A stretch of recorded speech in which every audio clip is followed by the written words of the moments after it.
The academic procession is about to begin, so once the music starts playing, all are requested to stand up. So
I kindly request all of you to please rise for the national anthem.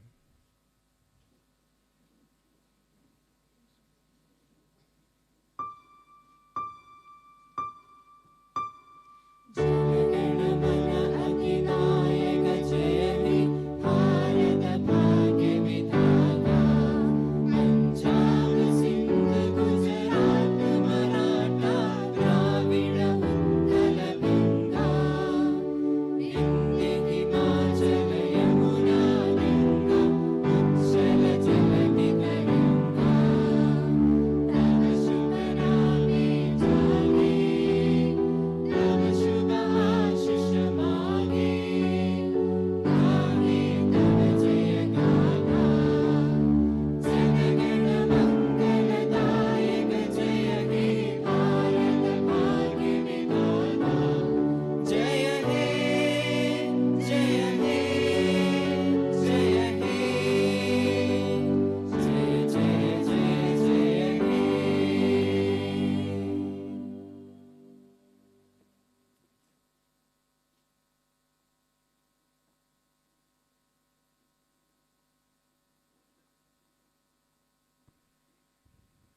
Honorable Minister Srimati Nirmala Sitharaman, His Excellency Right Reverend Dr. Paul Anthony Mullasheri, other esteemed dignitaries on the day's August gathering, and dear graduates, a very good morning to one and all.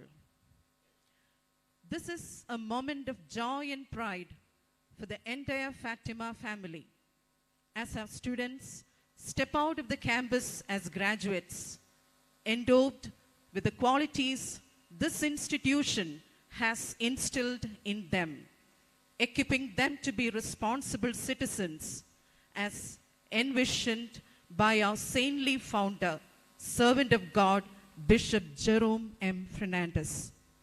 The principal, Professor Cynthia Catherine Michael, is requested to kindly declare the graduation ceremony Amogha open.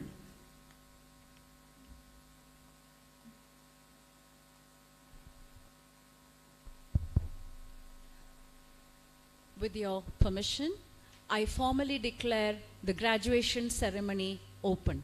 Thank you.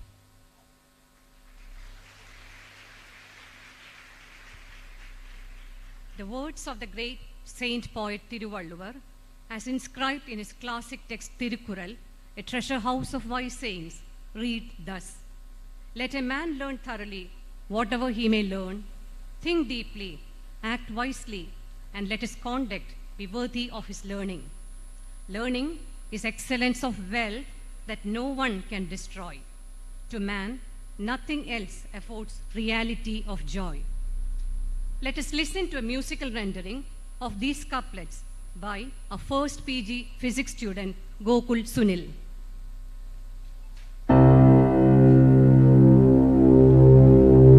கற்க கசடர கற்பவை கற்று பின் நிற்க அதிர்க தக கற்க கசடர கற்பவை கற்று பின் நிற்க அதிர்க தக கேடில் விழு செல்வம் கல்வியொருவர்க்கு ஆடல்ல மற்றையவை கேடில் விழு செல்வம் கல்வியொருவர்க்கு ஆடல்ல மற்றையவை. With these precious words of wisdom for our students, Fatima Mada National College begins the graduation ceremony Amogha. Welcome to the second edition of our graduation ceremony, Amogha 2023. Amogha, the term that resonates with fruitfulness, signifies the culmination of the academic journey for our UG and PG graduates of the class of 2023.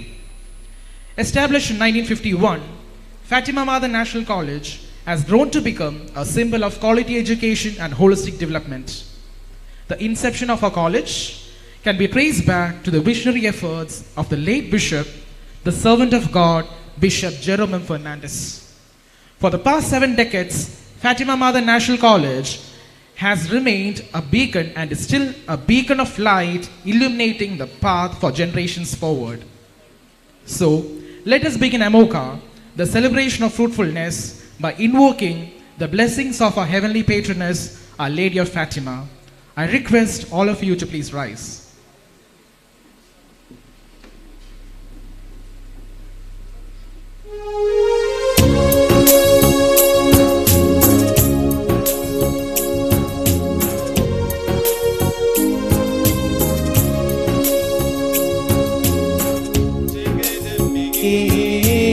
അമ്മേ സത്യസ്വരൂപിണിയമ്മേ ഈ കലാശാലതൻ മാധ്യസ്ഥ ദീപമാ ഫാത്തിമനാഥയമമ്മേ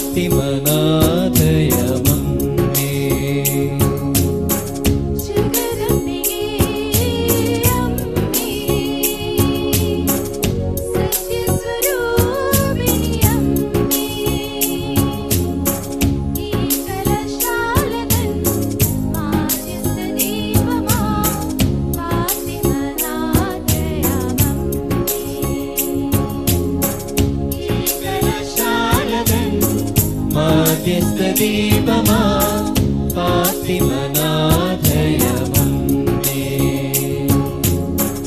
ജഗദംബികേ അമ്മേ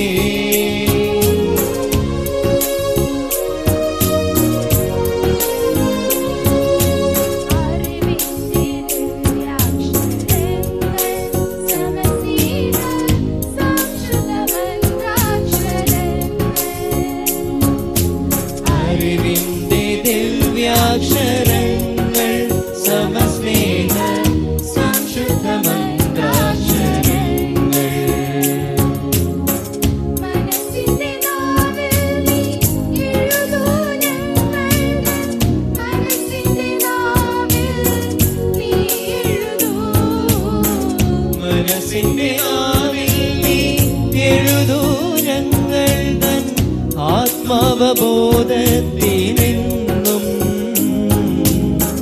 ജഗദംബികേ അമ്മേ സത്യസ്വരൂപിണി അമ്മേ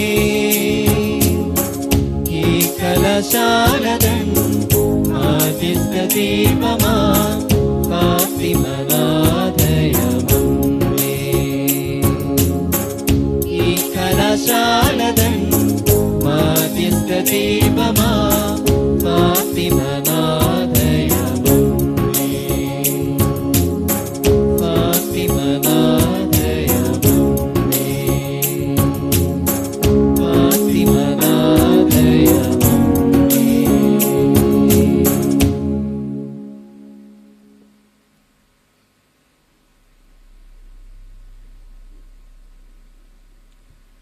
It is with great pleasure that we introduce the esteemed principal of our college, Professor Dr. Cynthia Catherine Michael. A visionary leader and dedicated educator, our principal has been instrumental in steering our institution towards academic excellence and holistic development. It is her vision that led to the birth of a graduation ceremony, Amogha. I now invite our beloved principal, Professor Dr. Cynthia Catherine Michael, to deliver the welcome address.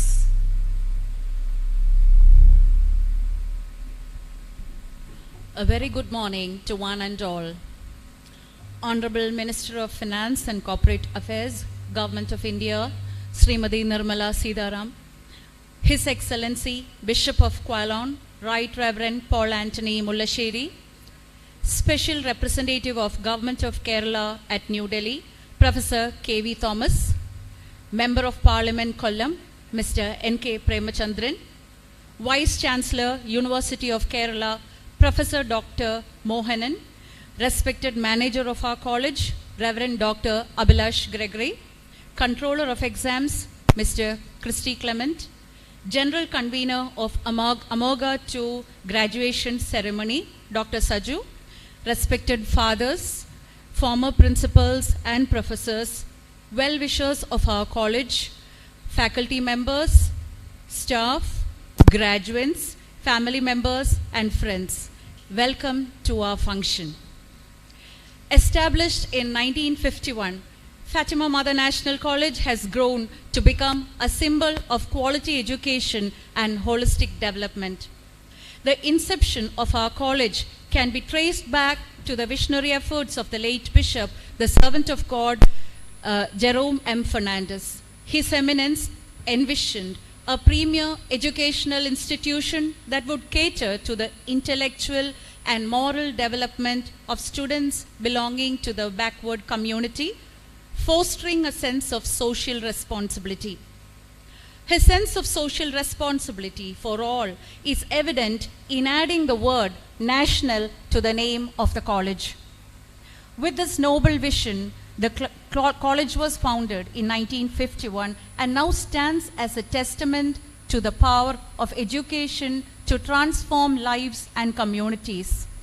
This college was conferred with autonomy in 2014 and has been continuing to serve society by imparting academic excellence, encompassing spiritual values, social responsibility, and a commitment to holistic development.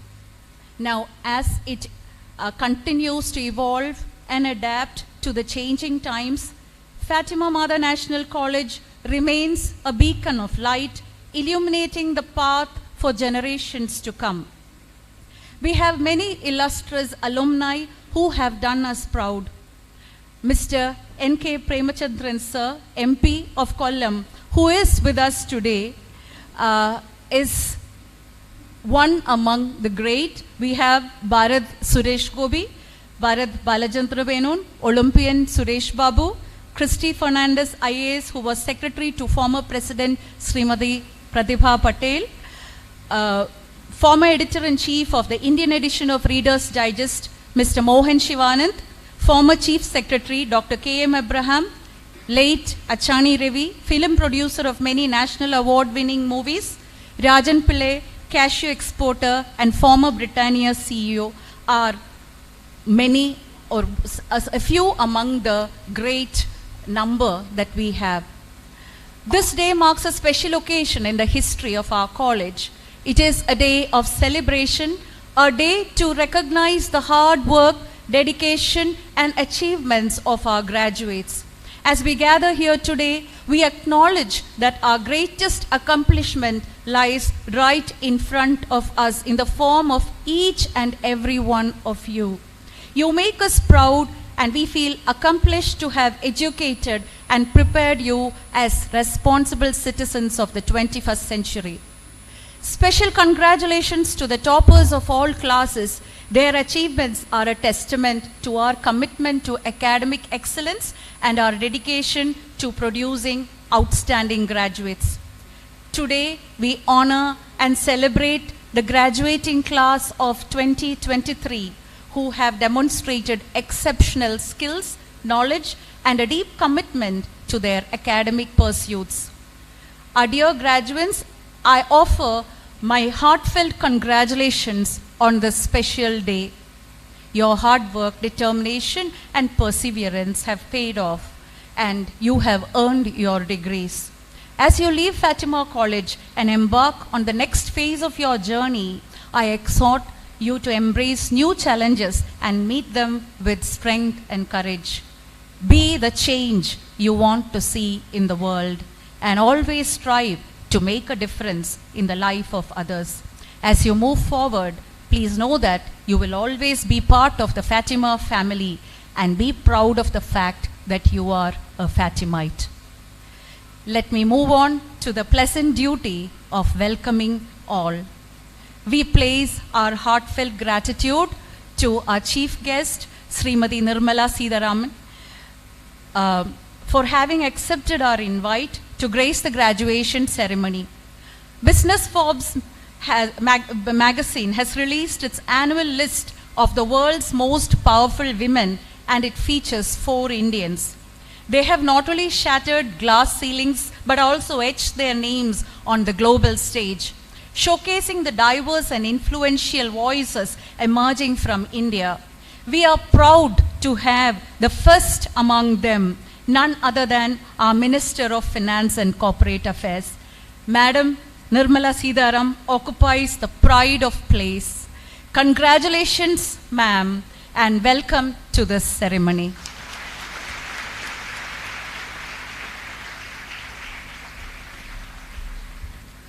Our patron, Right Reverend Dr. Paul Anthony Mullasheri, Bishop of Kollam, has always given topmost priority to our college and is a strong pillar of support of our institution as well as the people of the Latin Catholic Diocese of Kollam. I would like to welcome your Lordship to preside over this prestigious event, Amogha II graduation ceremony.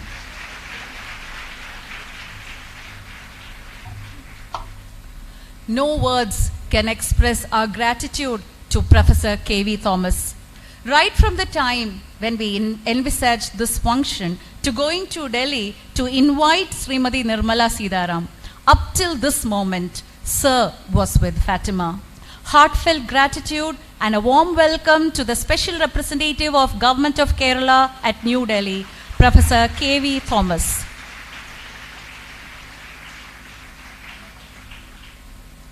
We are proud to say that our Member of Parliament, Mr. N.K. Premachandran, is an alumnus of Fatima who readily responds to all our requirements. We are thankful to you, sir, for once again accepting our invitation. Welcome to a true Fatimite MP N.K. Premachandran, sir, to this August gathering.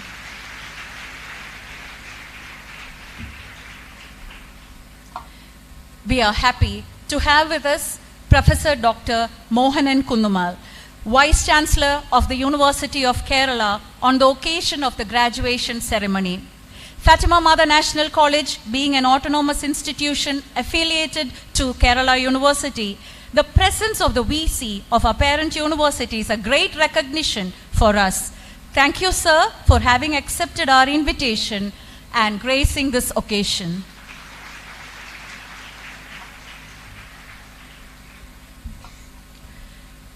Reverend Dr. Abhilash Gregory, our manager, offers unstinted support to us and is right at the forefront of all our activities. Welcome to you, Father.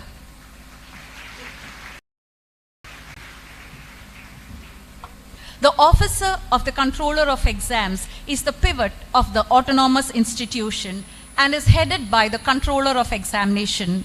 Welcome to Mr. Christy Clement, the Controller.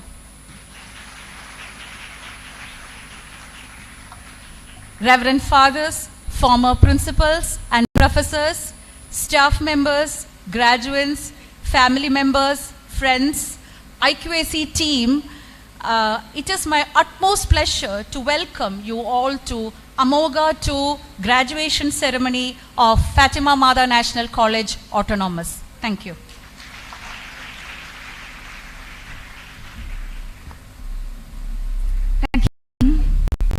It is an honor and privilege to introduce His Lordship, Right Reverend Dr. Paul Anthony Mullasheri, the revered Bishop of Kollam and the esteemed patron of our college. As a beacon of wisdom and spiritual guidance, His Lordship embodies a commitment to education, ethics, and community service. A distinguished leader in the Diocese of Kollam, His Lordship's unwavering support has played a pivotal role in the growth and success of our institution. His visionary leadership has not only enriched the spiritual fabric of our college, but also inspired a commitment to academic excellence and social responsibility. As we extend a warm welcome to His Lordship, we eagerly anticipate the enlightenment and inspiration that will emanate from his presidential address.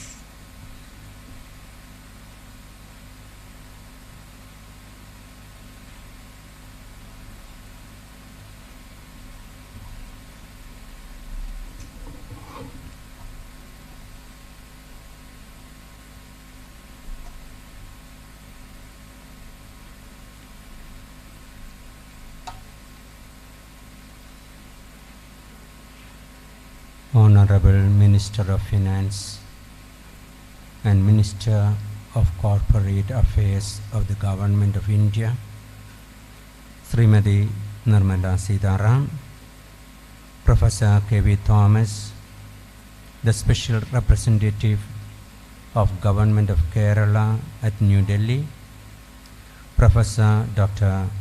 Mohanan Kunnumal, Vice Chancellor, University of Kerala, Sri N.K. Premachandran, Member of Parliament, Reverend Dr. Abhilash Gregory, Manager, Fatima Mother National College, respected Principal, Professor Dr. Cynthia Catherine Michael,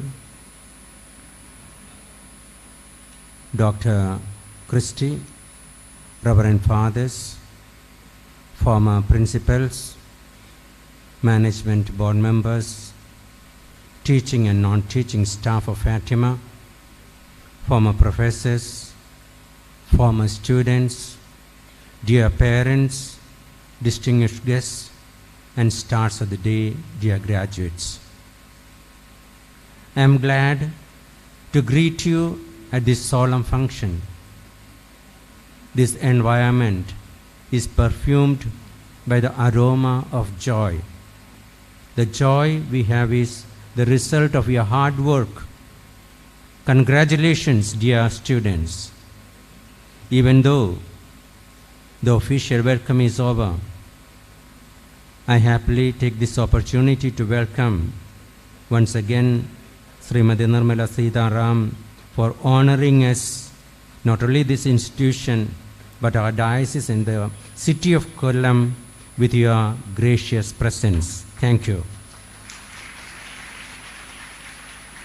This college was founded by servant of God, Bishop Jerome M. Fernandez, with a noble vision of providing quality higher education to us all, especially the less fortunate.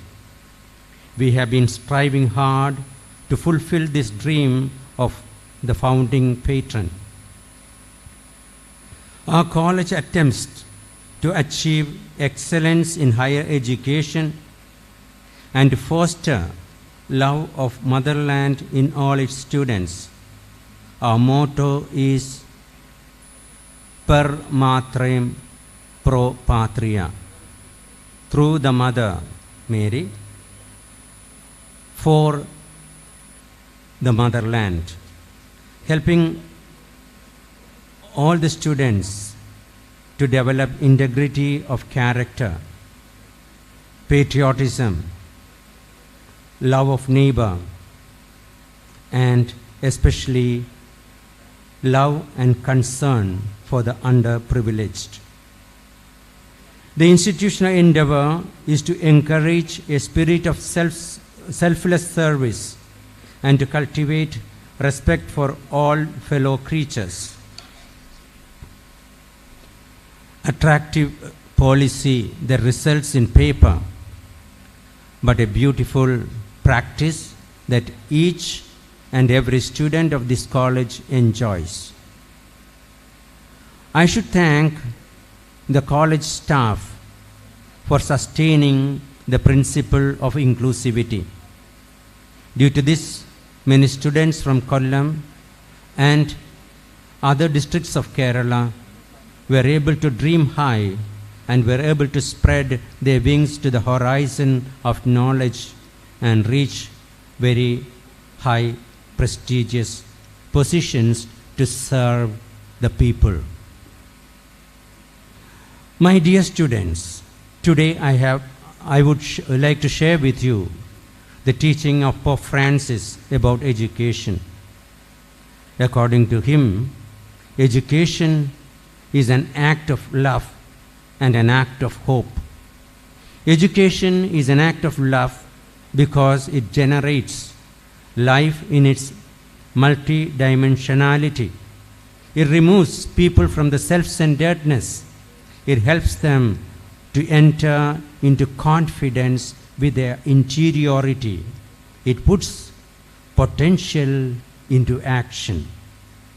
Education is also an act of hope, which helps to break the vicious circle of skepticism, cynicism, and disbelief. Never lose hope in your life. Your life may not be easy. You have to understand that difficulties are not end of our life, but they are opportunities to fly high. We need to move on. Let us hope that the education you have received help you to live a life with love and life and hope. God bless you.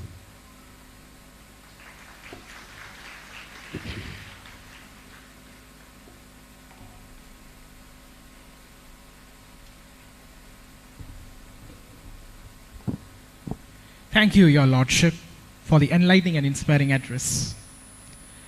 A leader of international prominence, Srimati Nirmala Sitaraman, the Honorable Minister of Finance and Minister of Corporate Affairs, is a person of exemplified dedication and wisdom with a profound commitment to public service. As the custodian of India's financial policies, she has played a pivotal role in steering the nation through economic challenges and fostering growth. We are elated to have her deliver the commencement address, inspiring a new generation of leaders and professionals. Her insights are bound to be invaluable as her graduates embark on their respective journeys, equipped with knowledge and enthusiasm. We extend a heartfelt welcome to the Honorable Minister, Srimati Nirmala Sitharaman, and we look forward to a memorable and inspiring commencement address.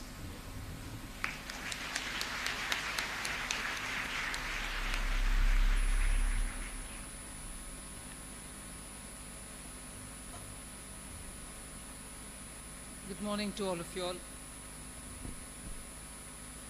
Your Lordship, Reverend Dr. Paul Anthony Mullasheri, the Bishop of the Diocese of Kollam, the Principal of this eminent institution, Professor Cynthia Catherine Michael, my colleague in the Parliament,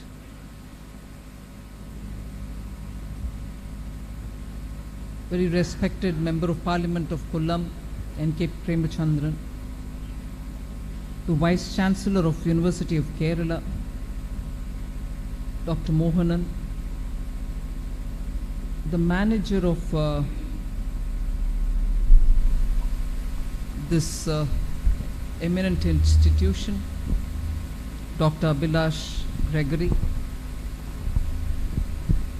Controller of Examinations, Mr. Christy Clement, and most importantly, Professor K.V. Thomas, representative, the special representative of Kerala, Government of Kerala in Delhi, former central minister, and who was instrumental in inviting me and coming over to Delhi and asking me to participate in this very motivating interaction with the young and also the awarding of the degree ceremony. The graduating students, eminences of the diocese, fathers, the media, the faculty, non-faculty members of this college, to all of you all, thank you very much for giving me this opportunity to be with you. And let me first start with those students who are going to get their degrees today. Congratulations and all the very best for your bright future.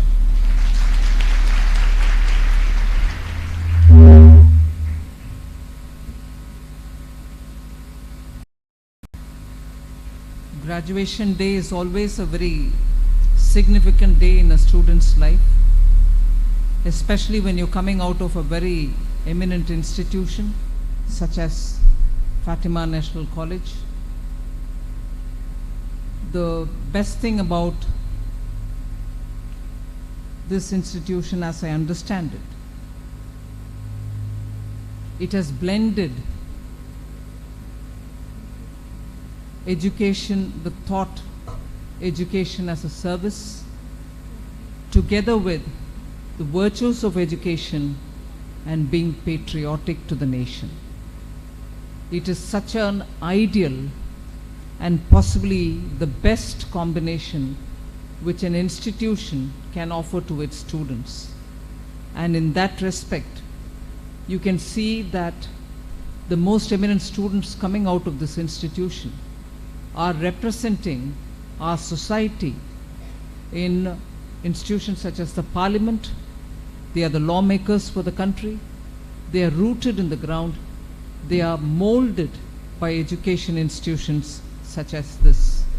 There cannot be a better and outstanding example than N.K. Premachandran, your Member of Parliament. The other names which are given are also equally contributing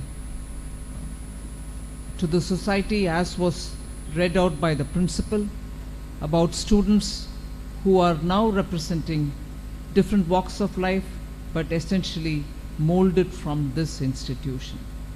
So I place on record my appreciation for the service, the quality of service, and taking education both as a service to the nation and a service to the society, top of the agenda, keeping that as the motto.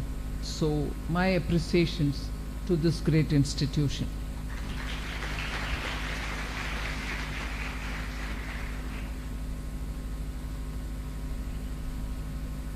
In today's India, and at a time when you're graduating from this institution, it is very important for us to know somewhat some background of where India is today.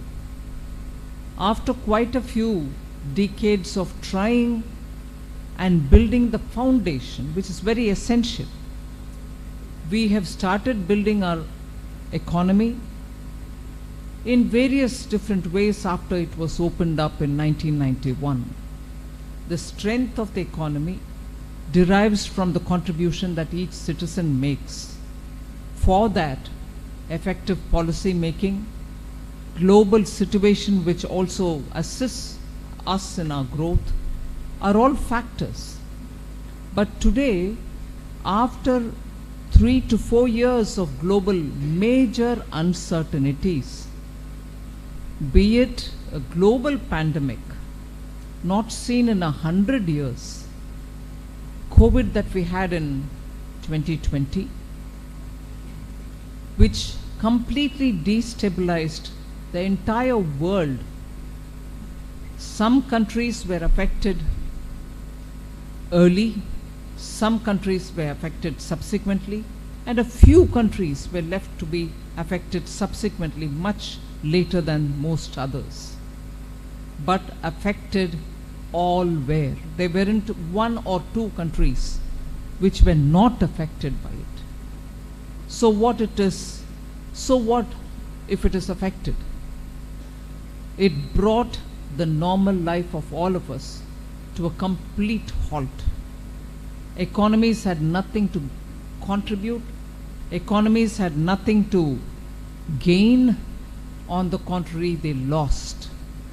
Everyone was able to do what they wanted to do as their own business, but they were not allowed. The contagion was of such nature that nobody knew how to handle it. No country knew how to handle it. The best solution was to keep yourself to yourself, safe, so that the contagion doesn't spread. As a result, productive months were lost, and coming out of it, there was a second and a third wave. As a result, nearly 3 years were completely unpredictable. So policy making in those 3 years, where as we went along, as we had to keep abreast of how things were evolving, and as a result, there was a complete unpredictability. Post that, even as we are coming out, India came out as a very successful country for one major reason, in that the talent of our own scientists, the talent of our people, even during a lockdown situation, gave us an indigenous vaccine which was medically tested and approved to global standards, and also a vaccine whose patent was elsewhere but which was brought here because we needed to scale up and scale up quickly. So we had the benefit of 2 vaccines which were manufactured in India. One, of course, was formulated in India, and after the manufacturing, due to the excellent contribution of our medical, paramedical and other health related staff all over the country, covering all Indian citizens, first with at least 1 dose and later with the additional and subsequent doses, was done in record time, that in the recent G20 meeting, there wasn't one country which was left out to tell us, how did you manage it? How was scaling up possible? The sheer commitment to service of many medical professionals, doctors, nurses, paramedics, and the ground staff. They went door to door to ensure even senior citizens who are immobilized and who are at home were not left out. It purely showcased what India and its people are capable of, and as a result, we were able to stand up and face the universe far sooner than very many countries. But that comfort did not alone help us. We had also issues of global challenges such as war, food insecurity all over the world. Our farmers were contributing in the ground.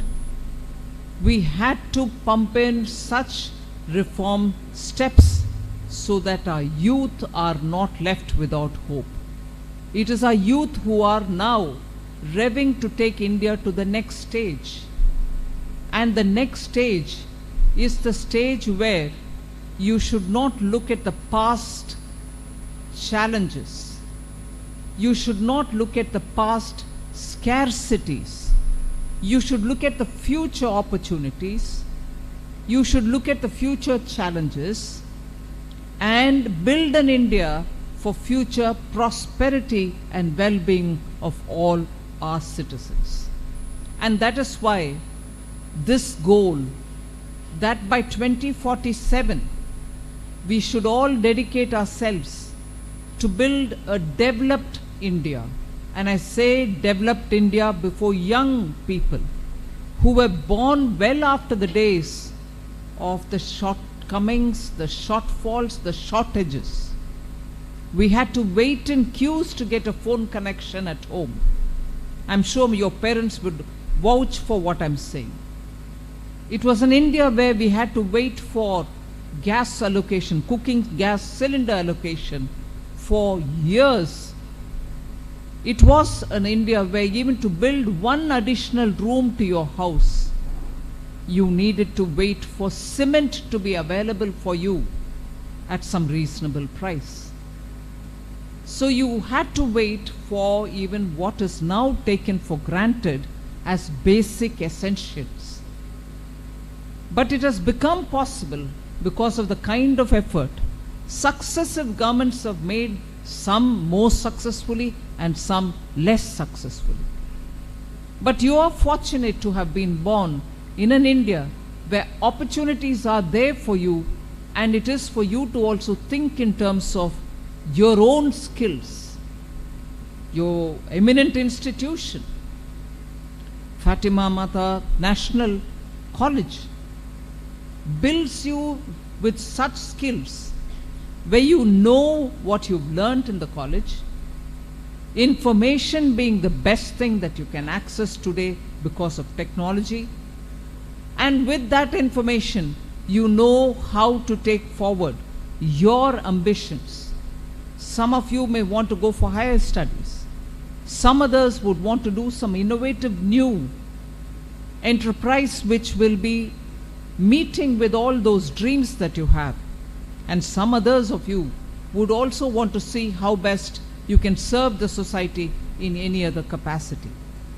For all this today, the digital revolution that India has seen in the last few years is actually giving you an instrument in your hand which can substitute for the number of institutions that probably N.K. Premachandran and many others would have gone from one place to another in search of legitimate information with which we can build our careers or our prospects.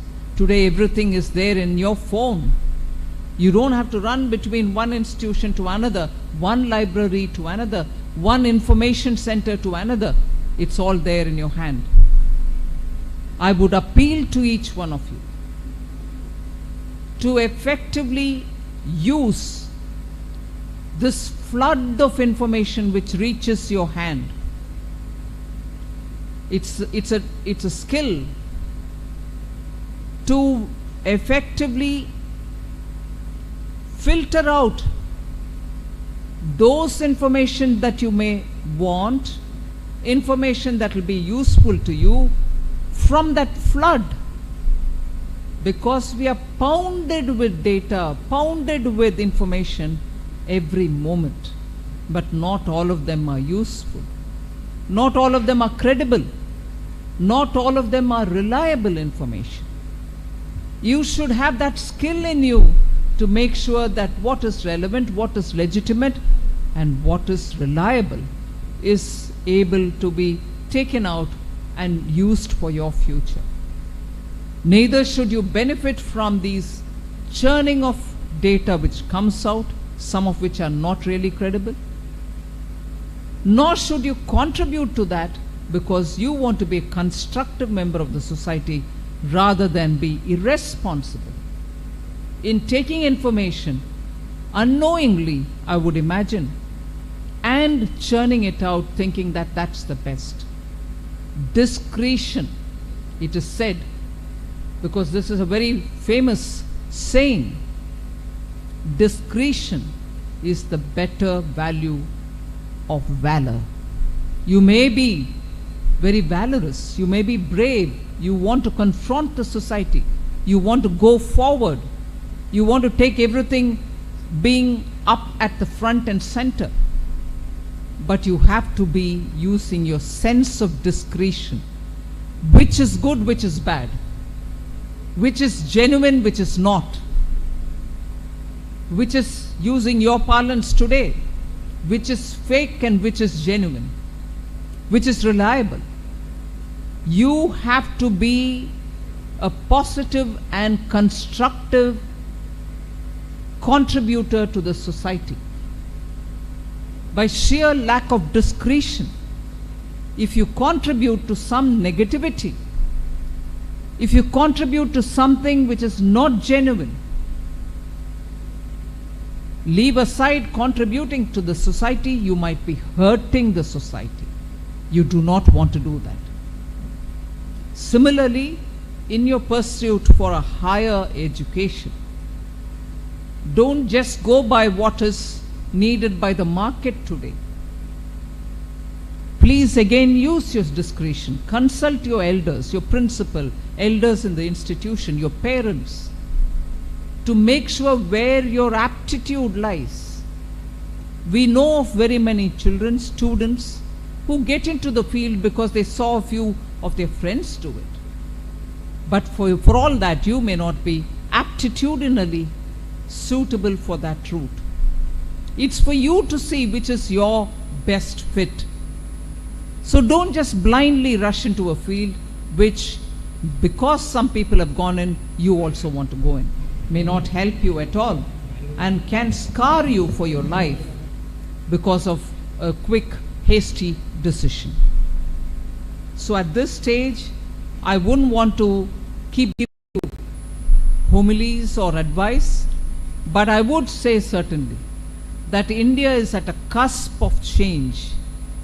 Our youth are the ones who are going to make the change, and they are the ones to benefit from the change. The next 25 years, you have so many things opened up now because of the kind of policies that we've taken. India's space sector is opened up. India's atomic energy is opened up. No area is now reserved only for the government, meaning public sector is even now prevalent in many areas, and they shall continue to be. But it is not reserved to the public sector alone, and areas such as space have benefited because of private participation. Kerala is a center for this. Kerala is actually a good potential knowledge hub for India. I would appeal to each one of you to see where your interests lie. Kerala itself can offer so many opportunities. I know of very many people who are now returning to India because opportunities and investments are here. There is no need for us to rush abroad for a better quality of life or standard of life. That's available here and gives us the additional advantage that you are in your home country and you can contribute for its betterment. So I would appeal to each one of you to carefully think of where you want to be, how you want to progress, and choose your career accordingly, but make sure one thought is not entertained too much in your head. Jobs are there for you to create as well. You don't need to seek a job and get some job and be an employee somewhere. If some of you want to do that, yes, very welcome, you can still do it. But for the knowledge, for the skills, for the capability that you have, and for the kind of skill opportunities that you get, I would think each one of you all can be a job creator. That is why Kerala has, in the ecosystem where India has become the third largest startup ecosystem, Kerala has immensely contributed by the number of startups which are in Kerala. I'm sure you will consider wanting to be your own employee and employer, and in the process give opportunities for people with skills which you require for your own venture. There are immense scope for Kerala's own coastal area, Kerala's own spice, Kerala's own knowledge component in setting up alternative routes of redressing public awareness, in the sense redressing public awareness related issues. Fintechs are your own.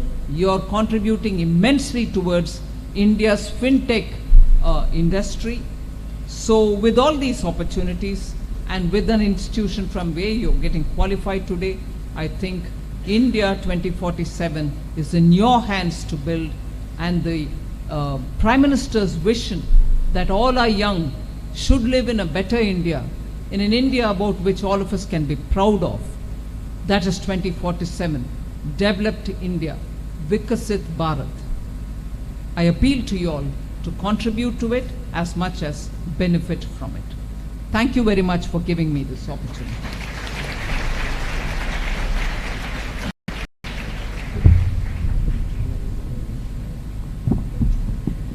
Thank you, ma'am, for your thought-evoking and inspiring commencement address. Your words will definitely arouse the minds of our students, making them pursue a path towards taking our nation to greater heights. Now, the forum is open for student interaction.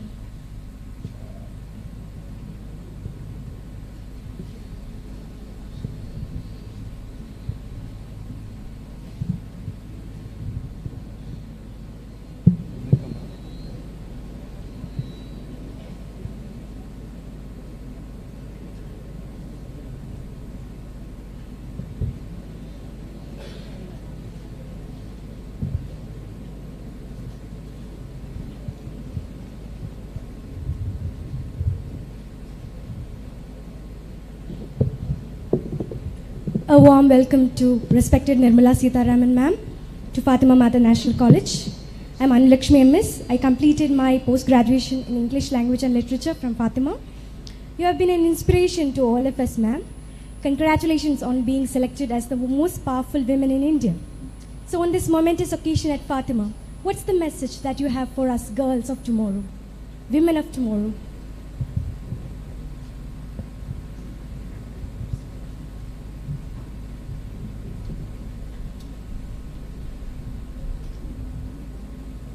It's easy to ask that question, you know.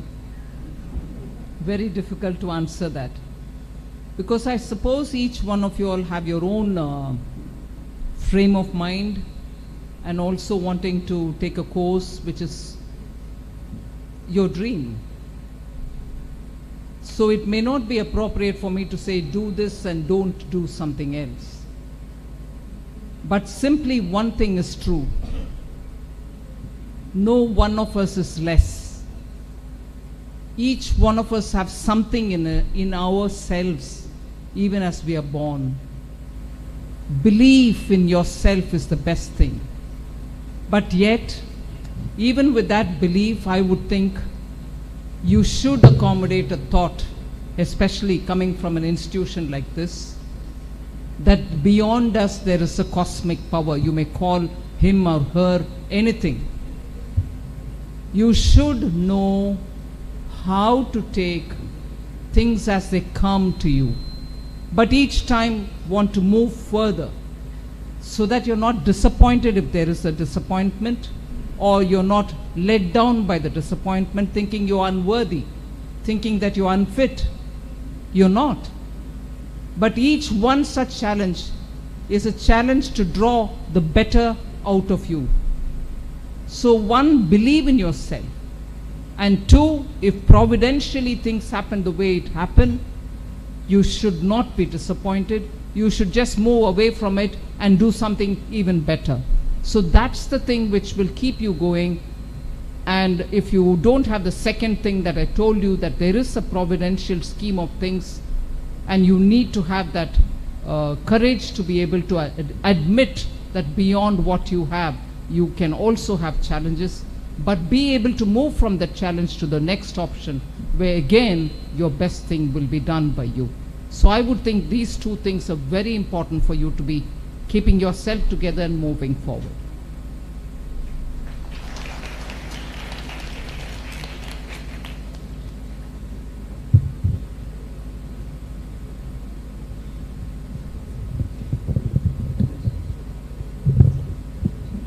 Great honors, ma'am. We are delighted to have you here in Fatima Mother National College.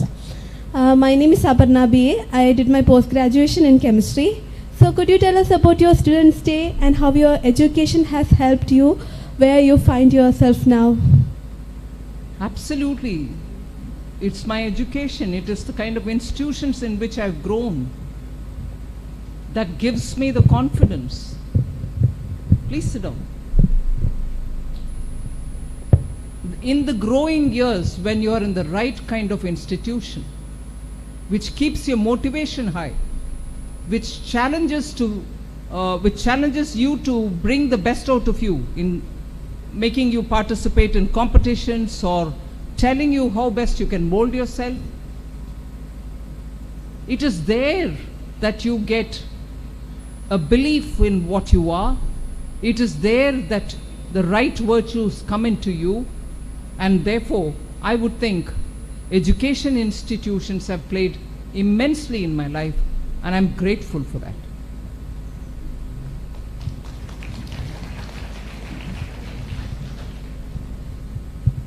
Good morning, ma'am. It's a great honor to have your presence in our college and our hometown. My name is Muhammad Nasmal, and I have completed my post-graduation in economics. So some of the recent news and concerning news is that the number of suicides, especially among youths, educated youths, is increasing in our society all over India, between both without any gender disparity. So what will be your message on handling stress among the youth and among all the age category? Thank you, ma'am. Thank you for asking that question. I think it is important to recognize that many among us can be very gentle inside, can be very sensitive as an individual inside, but their exterior might not give you a clue. But it is for friends like you all, who are around with them for the best part of the day, there lies a responsibility to recognize from among ourselves as to who that person is. He could be very sensitive to small changes. He or she can probably be up to a limit taking challenges, but beyond that can't. It is those vulnerable individuals who silently suffer inside and who don't want to express it to anybody, who eventually take the unfortunate call. And we can't afford to be so indifferent that among us there are people like that about whom we don't even seem to know. You spend the best part of your day with them. If you notice something, don't panic. You should constantly be able to give that person the support, not monetary, not material, more as a good friend. That kind of support where you're telling the individual life is worth living, and for people who get such thoughts, there are still a lot of opportunities, and it is only for them to take it. But with the support of all of you. But even as you do it, you should also keep telling your elders in the family or in the institution that there is somebody who needs some help. They'll be able to handle it even more maturely. But you should share the thought that somebody is unable to take the stress, and therefore institution can come into play. You should be an aware individual, sensitive to the needs of people around you. Suicide is no option. On the contrary, it leaves people who love you totally depressed for life. Is that what we want to do to our people? So I appeal to each one of you all, and I thank you for having raised a question of this kind. We need to help one another.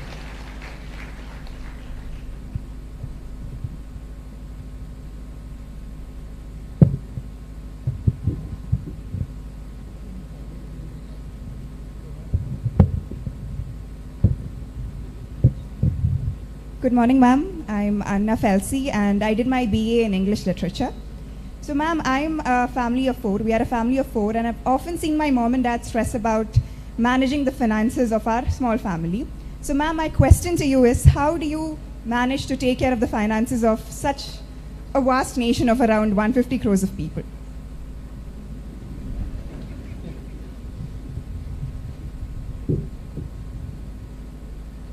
I'm not sure the comparison works well. Families in the, please sit down. Families at the ground do have a challenge. And as children, I think I want you all not to see what the stress that the parents are going through. Not to see. I'm saying this with absolute consciousness. Parents are elders, they've gone through life, they're going through life. They will obviously talk among themselves about how to handle the affairs of the house so that the child doesn't remain denied of anything that they want. I don't think it is for the children to worry about parents worrying about the finances, even though I know you've become an adult now.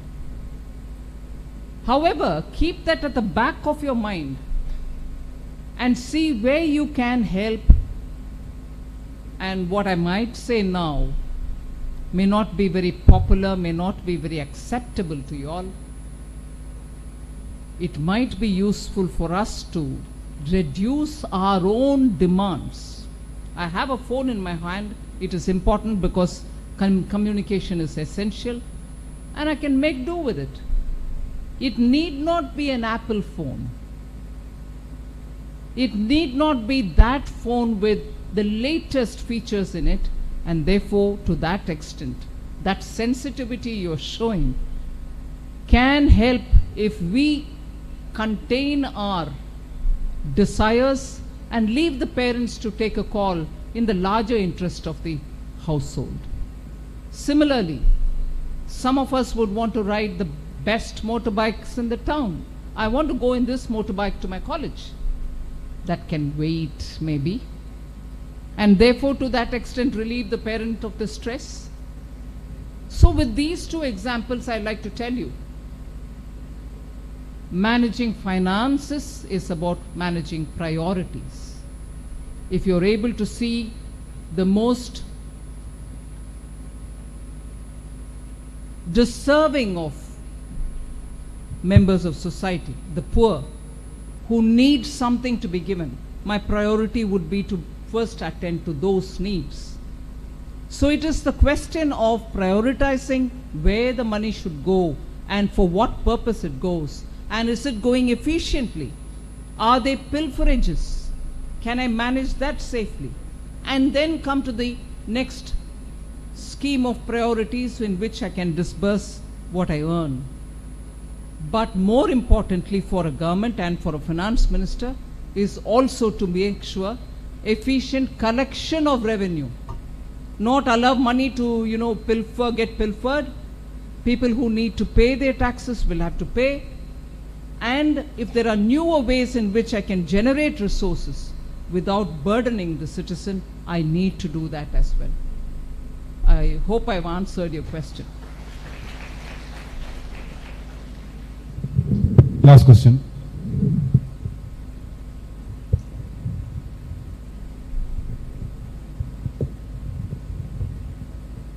So good morning, ma'am. So my name is Reshma Sabu and I just finished my bachelor's in economics from here. So ma'am, with regards to the Viksit Bharat plan, what are the hopes for the unorganized sector in India? So what can India do for the unorganized sector and the increasing number of people who are moving into this sector? I want you to put your question in a different form. India has always been a country majorly contributed by the unorganized sector. This obsession that we have to start counting from the organized sector and then go to the unorganized doesn't really capture what India is. Organized sector jobs were subsequent. Please sit down.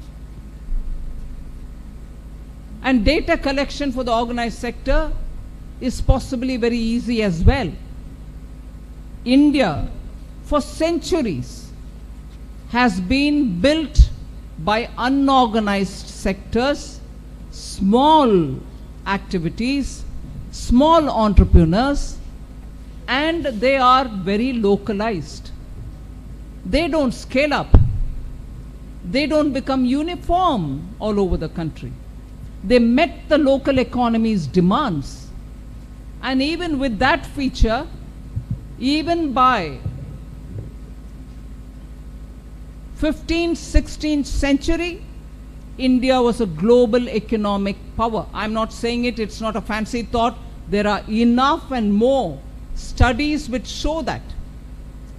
So, instead of approaching the economy through the organized sector, we should see the ground full of unorganized. Kerala is known for the small and cottage industries, which have kept Kerala's economy alive, met the local demands, and it contributed to the uniqueness of Kerala.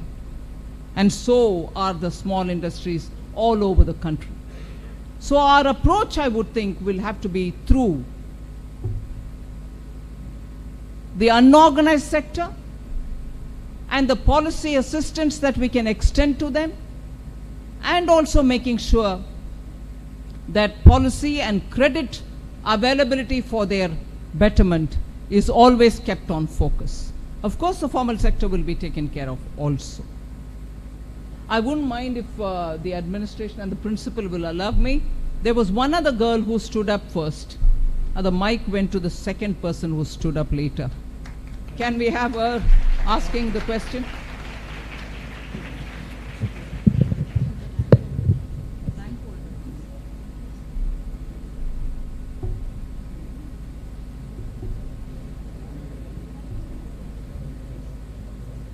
Were you the one who wanted to ask a question? Very close to the wall. You were seated there? Yeah, okay. Thank you, ma'am, for giving me this opportunity. I would like to ask a question that you have already mentioned in your speech.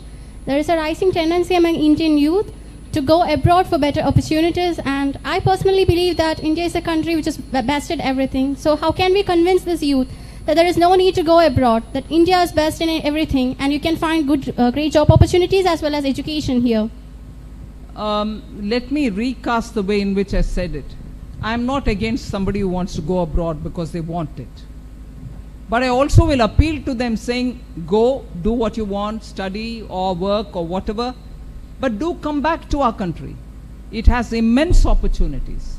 So I'm not against you going, but the crave for going outside which existed earlier, because you don't have institutions in India of higher learning, or you don't have such working condition, or you don't have opportunities for doing yourself some things, are all not the case now.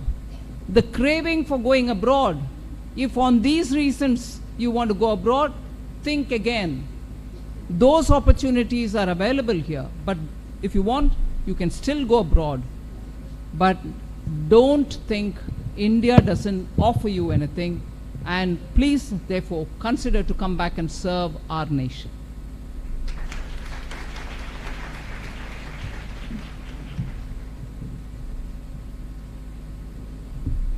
Thank you, ma'am. Now, I invite Mr. Christy Clement, the Controller of Examinations, for the graduation announcement.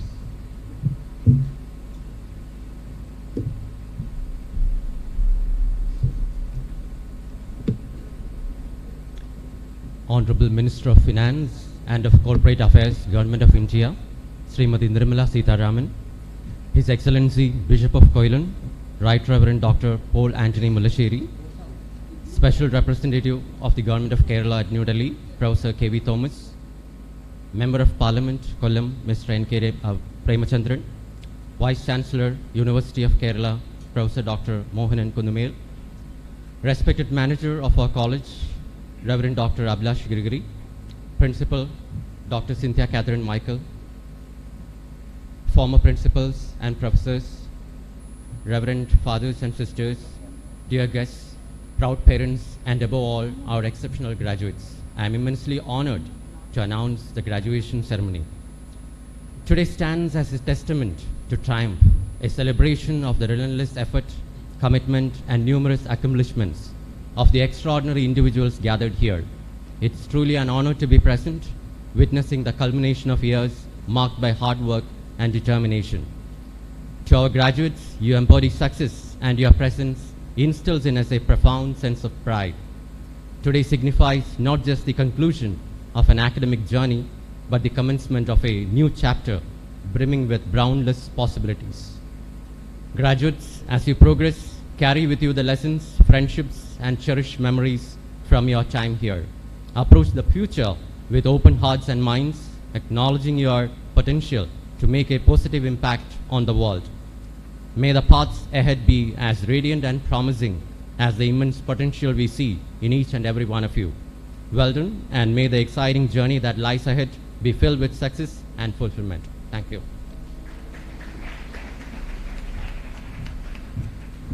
Thank you, sir. Now I request Dr. Supriya M., the Dean of Arts and Commerce, and Professor Dr. Noelin B. Fernandez, Dean of Science, to announce the names of the rank holders.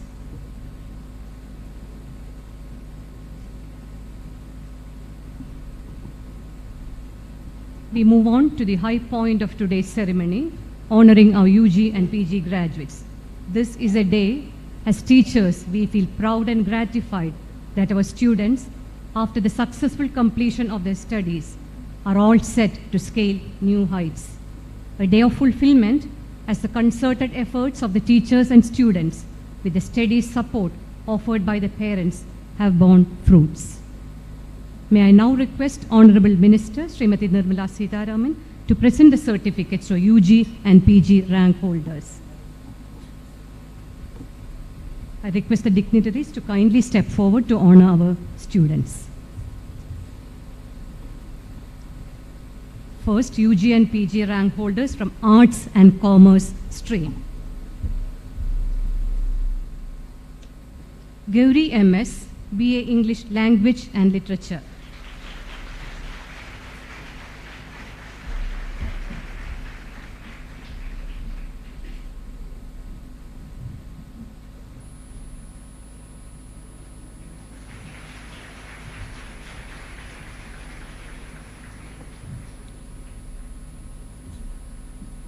Atulya S. of BA Malayalam Language, Culture and Literature.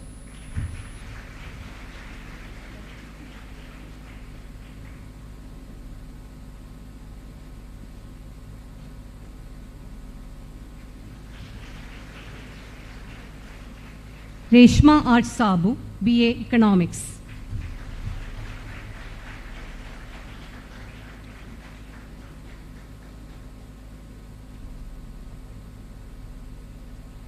Adira Krishnan S., BA History.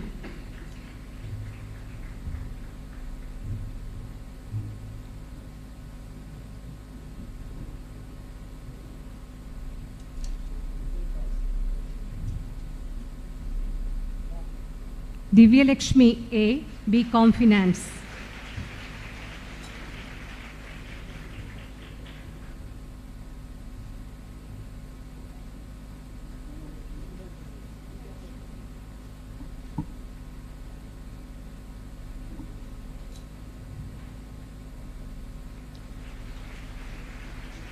Devika Suresh D, BA English Language, Literature and Communication.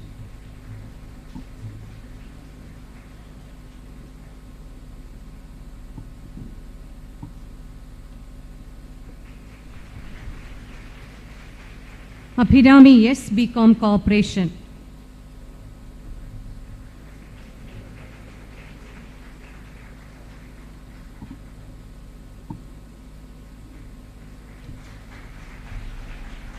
Sahafa Sahad, BCom with Computer Application.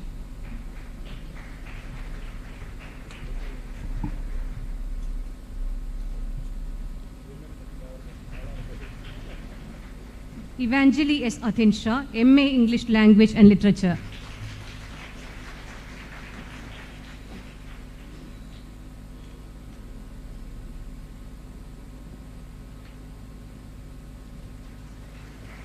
Arati AR, MA Malayalam Language and Literature.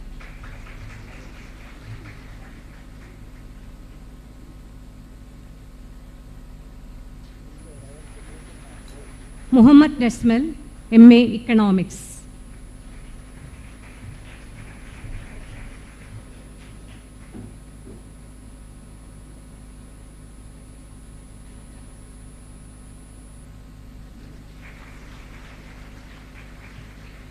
Drishya P5, MCom Finance.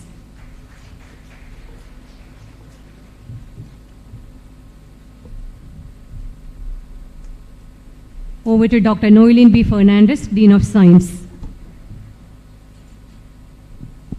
Now the list of UG and PG rank holders of the science stream. Chundail Preeti of BSc Mathematics.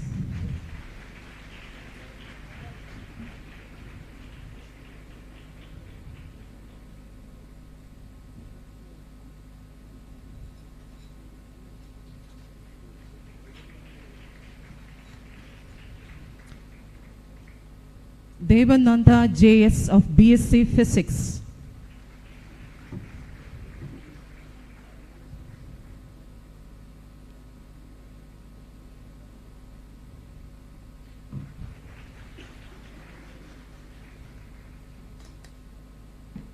Alina Elizabeth Paul of BSc Chemistry.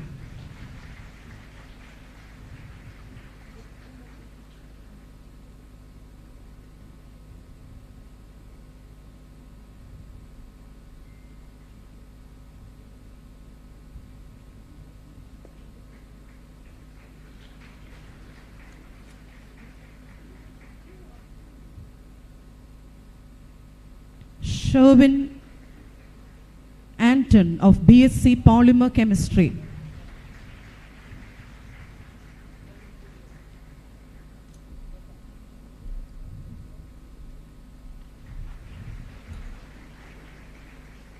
Kajal S of BSc Zoology.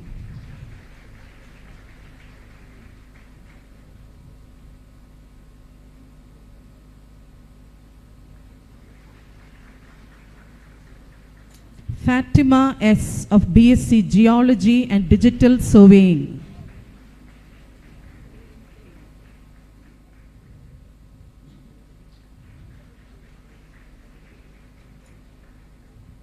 Joseph Felix James of Bachelor in Computer Applications.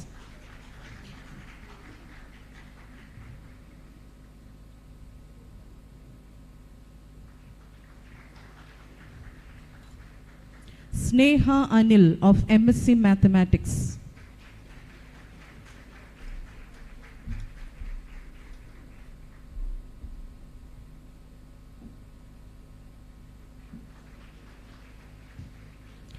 Jibby Jose of MSc Physics.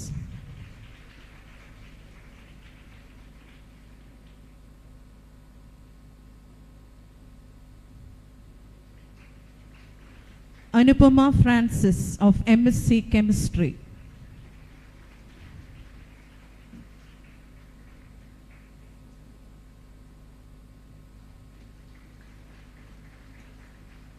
Shahina Nasimuddin of MSc Botany.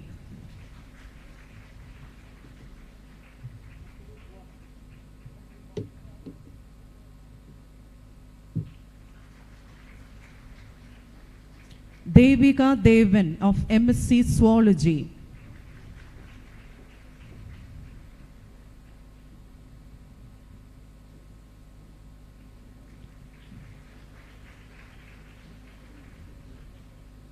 Vaishnavi Krishna of MSc Psychology.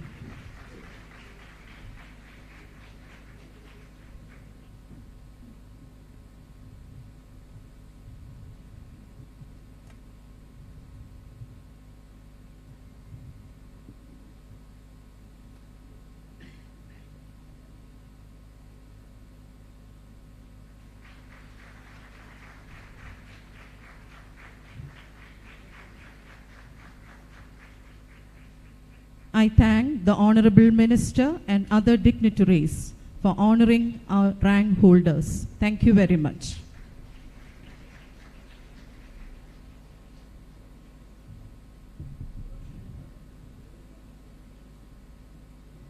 Now, I request His Lordship, Right Reverend Dr. Paul Anthony Mullashiri, our patron and bishop, to present our chief guest, the Honorable Minister, Srimati Nirmala Sitharaman, with a memento. Ma'am, please accept the memento as a token of our gratitude and respectful regards.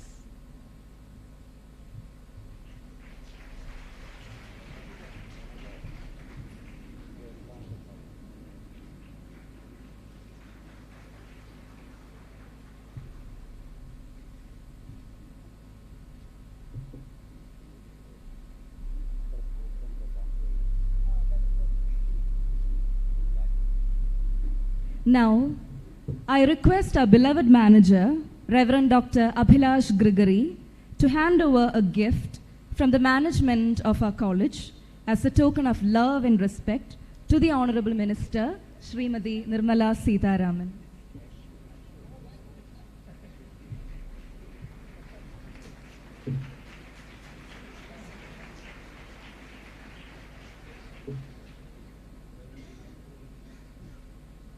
Thank you. Professor K.V. Thomas has played a significant role in Indian politics, and as a recognition of his dedication and service to the nation, Mr. K.V. Thomas has been appointed as the special representative of the Government of Kerala at New Delhi with cabinet rank. In addition to his political contributions, K.V. Thomas has an illustrious academic background, serving as a professor of chemistry for 33 years. He held a professorship at Sacred Heart College, showcasing not only his commitment to public service, but also his significant contributions to the field of education. This dual role as a seasoned politician and an experienced educator adds a unique dimension to Professor K.V. Thomas's wealth of knowledge and expertise.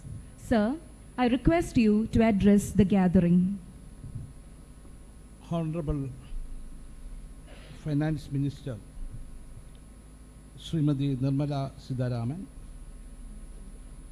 His Excellency the Bishop of Kollam, Right Reverend Dr. Paul Anthony Mullashiri, my colleague and an alumni of this college, veteran parliamentarian Sri Premachandran, Sri Dr.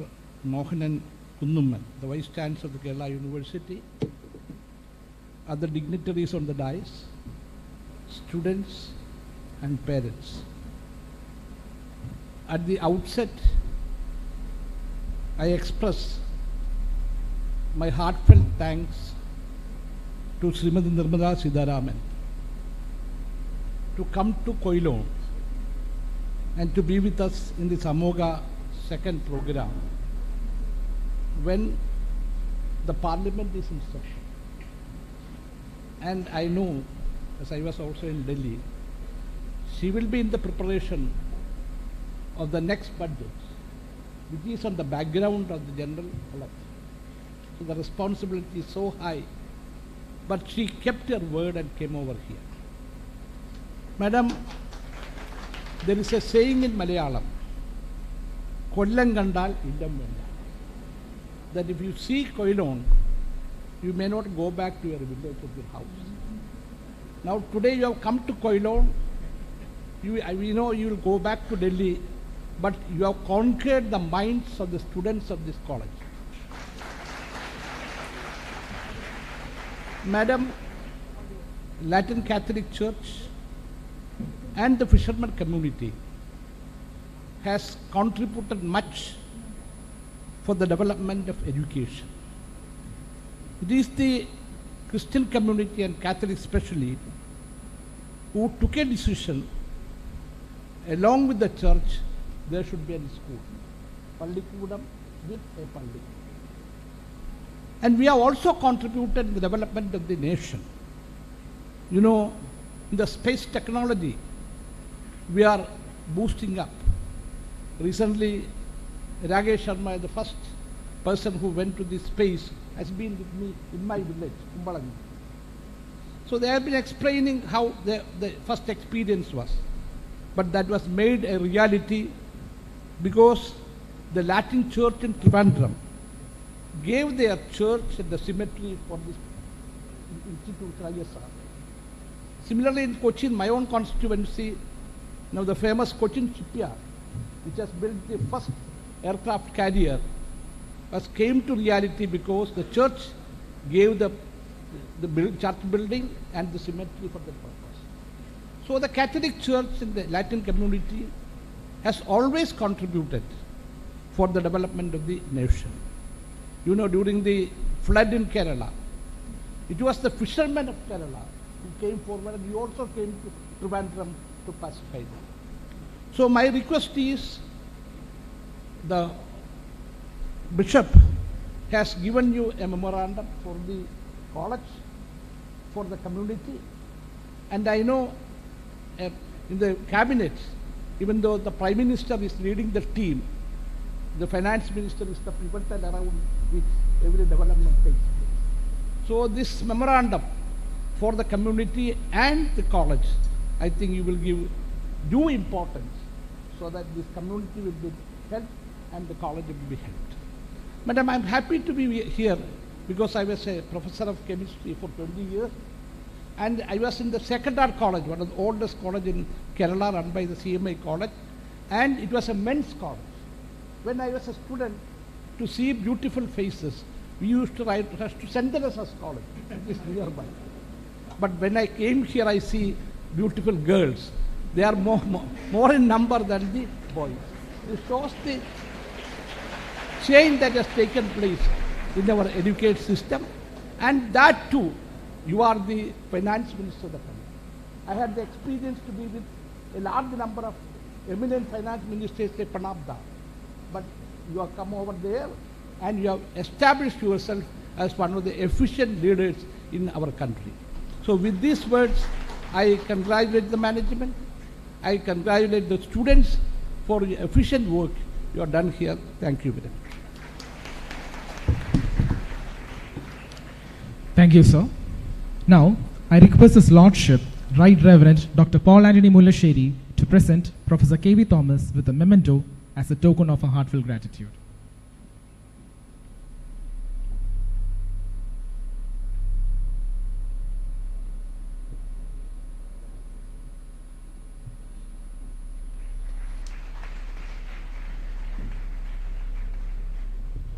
Thank you. Mr. N.K. Premachandran, an illustrious politician and a distinguished alumnus of Fatima Mother National College, currently serves as a Member of Parliament representing the Kollam Lok Sabha constituency. Sir, I request you to address the gathering. ഈ പ്രൗഢഗംഭീരമായ convocation സെറമണിയിൽ അധ്യക്ഷത വഹിക്കുന്ന കൊല്ലം രൂപതയുടെ അഭിവന്ദ്യ പിതാവ് right reverend doctor Paul Mullassery പിതാവ്, ഈ സമ്മേളനത്തിന് സ്വാഗതം ആശംസിച്ചുകൊണ്ട് സംസാരിച്ച കോളേജിൻ്റെ ബഹുമാന്യായ പ്രിൻസിപ്പൽ, നമ്മുടെ വിശിഷ്ടാതിഥിയായി ഈ സമ്മേളനത്തിൽ എത്തിച്ചേർന്ന് ഔപചാരികമായ മുഖ്യാതിഥിയുടെ പ്രഭാഷണവും അതിനുശേഷം നിങ്ങളുടെ ചോദ്യങ്ങൾക്ക് തൃപ്തികരമായ നിലയിലുള്ള ഉത്തരവും അതിനുശേഷം ഏതാണ്ട് 30ഓളം കുട്ടികൾക്ക് പോസ്റ്റ് ഗ്രാജുവേറ്റ് അണ്ടർ ഗ്രാജുവേറ്റ്സ് കുട്ടികൾക്കുള്ള റാങ്ക് ഹോൾഡേഴ്സിനുള്ള സർട്ടിഫിക്കറ്റ് വിതരണം ഉൾപ്പെടെയുള്ള ചടങ്ങുകൾ നിർവഹിച്ച് ബഹുമാനപ്പെട്ട ശ്രീ KV തോമസ് സാർ സൂചിപ്പിച്ചതുപോലെ ഈ സമ്മേളനത്തിൻ്റെ ആകെ മനം കവർന്ന നമ്മുടെ രാജ്യത്തിൻ്റെ ഏറ്റവും ശക്തയായിട്ടുള്ള മന്ത്രി എന്ന അഭിമാനബോധത്തോടു കൂടി വിശേഷിപ്പിക്കാൻ കഴിയുന്ന ബഹുമാന്യയായ ശ്രീമതി നിർമ്മല സീതാരാമൻ അവർകൾ, അതുപോലെ സമ്മേളന വേദിയിൽ സന്നിഹിതരായിട്ടുള്ള ബഹുമാനപ്പെട്ട തോമസ് മാഷ് ഉൾപ്പെടെ വൈസ് ചാൻസലർ ഉൾപ്പെടെ കോളേജിൻ്റെ മാനേജർ അടക്കം വേദിയിലും സദസ്സിലും സന്നിഹിതരായിട്ടുള്ള ബഹുമാന്യരെ, പ്രിയമുള്ള സഹോദരങ്ങളെ, സുഹൃത്തുക്കളെ, ഒരു ദീർഘമായ പ്രഭാഷണത്തിനുള്ള സമയമില്ല എന്നെനിക്ക് നല്ലതുപോലെ അറിയാം. പരിമിതമായ സമയത്തിനുള്ളിൽ കുറേ കാര്യങ്ങൾ പറയാൻ മാത്രമാണ് ഞാൻ പ്രധാനമായും ഈ അവസരം വിനിയോഗിക്കുന്നത്. 12:30 വരെയാണ് മാഡം നമ്മുടെ ഈ കോളേജിൽ ഈ പരിപാടിക്ക് വേണ്ടി സമയം അനുവദിച്ചിട്ടുള്ളത് എന്ന് നല്ല ബോധ്യമുള്ളത് കൊണ്ട് തന്നെ ഒരു ദീർഘമായ സംസാരത്തിന് ഞാൻ ഈ അവസരം മുതിരുന്നില്ല. ഇന്ന് പോസ്റ്റ് ഗ്രാജുവേഷൻ, അണ്ടർ ഗ്രാജുവേഷൻ പൂർത്തീകരിച്ച് കോൺവൊക്കേഷൻ കഴിഞ്ഞ് സമൂഹത്തിലേക്ക് ഇറങ്ങുന്ന നിങ്ങൾക്ക് മുഴുവൻ ഈ നാടിൻ്റെ ആകെ പേരിലുള്ള ഹൃദയം നിറഞ്ഞ അഭിനന്ദനങ്ങൾ, അനുമോദനങ്ങൾ ഞാൻ ഈ അവസരത്തിൽ അർപ്പിക്കാൻ ആഗ്രഹിക്കുകയാണ്. തികഞ്ഞ അഭിമാനബോധത്തോടു കൂടിയാണ് ഞാൻ നിങ്ങളെ അഭിസംബോധന ചെയ്യുന്നത്. 1975 മുതൽ 80 വരെ 5 വർഷക്കാലം പ്രീ ഡിഗ്രിയും ഡിഗ്രി കെമിസ്ട്രിയും 5 വർഷക്കാലം ഈ കോളേജ് ക്യാമ്പസിൽ പഠിക്കാൻ അവസരം ലഭിച്ചൊരു വിദ്യാർത്ഥിയാണ്, പൂർവ്വ വിദ്യാർത്ഥിയാണ് ഞാൻ. അതുകൊണ്ട് തന്നെ ഒരു കാര്യം നിങ്ങളെ സാക്ഷ്യപ്പെടുത്തിക്കൊണ്ട് പറയാൻ ആഗ്രഹിക്കുന്നു. ബഹുമാനപ്പെട്ട madam, the Honorable Finance Minister of India, she has categorically said in her speech several times that the wonderful contribution done by this educational institution, referring my name, Suresh Gopi's name, and so many other personalities' name has already been mentioned, so as to establish the wonderful contributions of Fatima Mother National College. Madam, I would like to say one thing in this auditorium, in this session, in this function, because I was a school student full in Malayalam medium. In 1975, I have joined here as a pre-degree student, first year pre-degree student. And after coming to the college, actually this is a college having lot of Anglo-Indian students at that time. I found it very difficult to cope up with the situation because English speaking and the better English is one of the main subject here. So as far as a Malayalam medium student is concerned, it is very difficult for me to cope up with the situation. But after degree, I have did my LLB.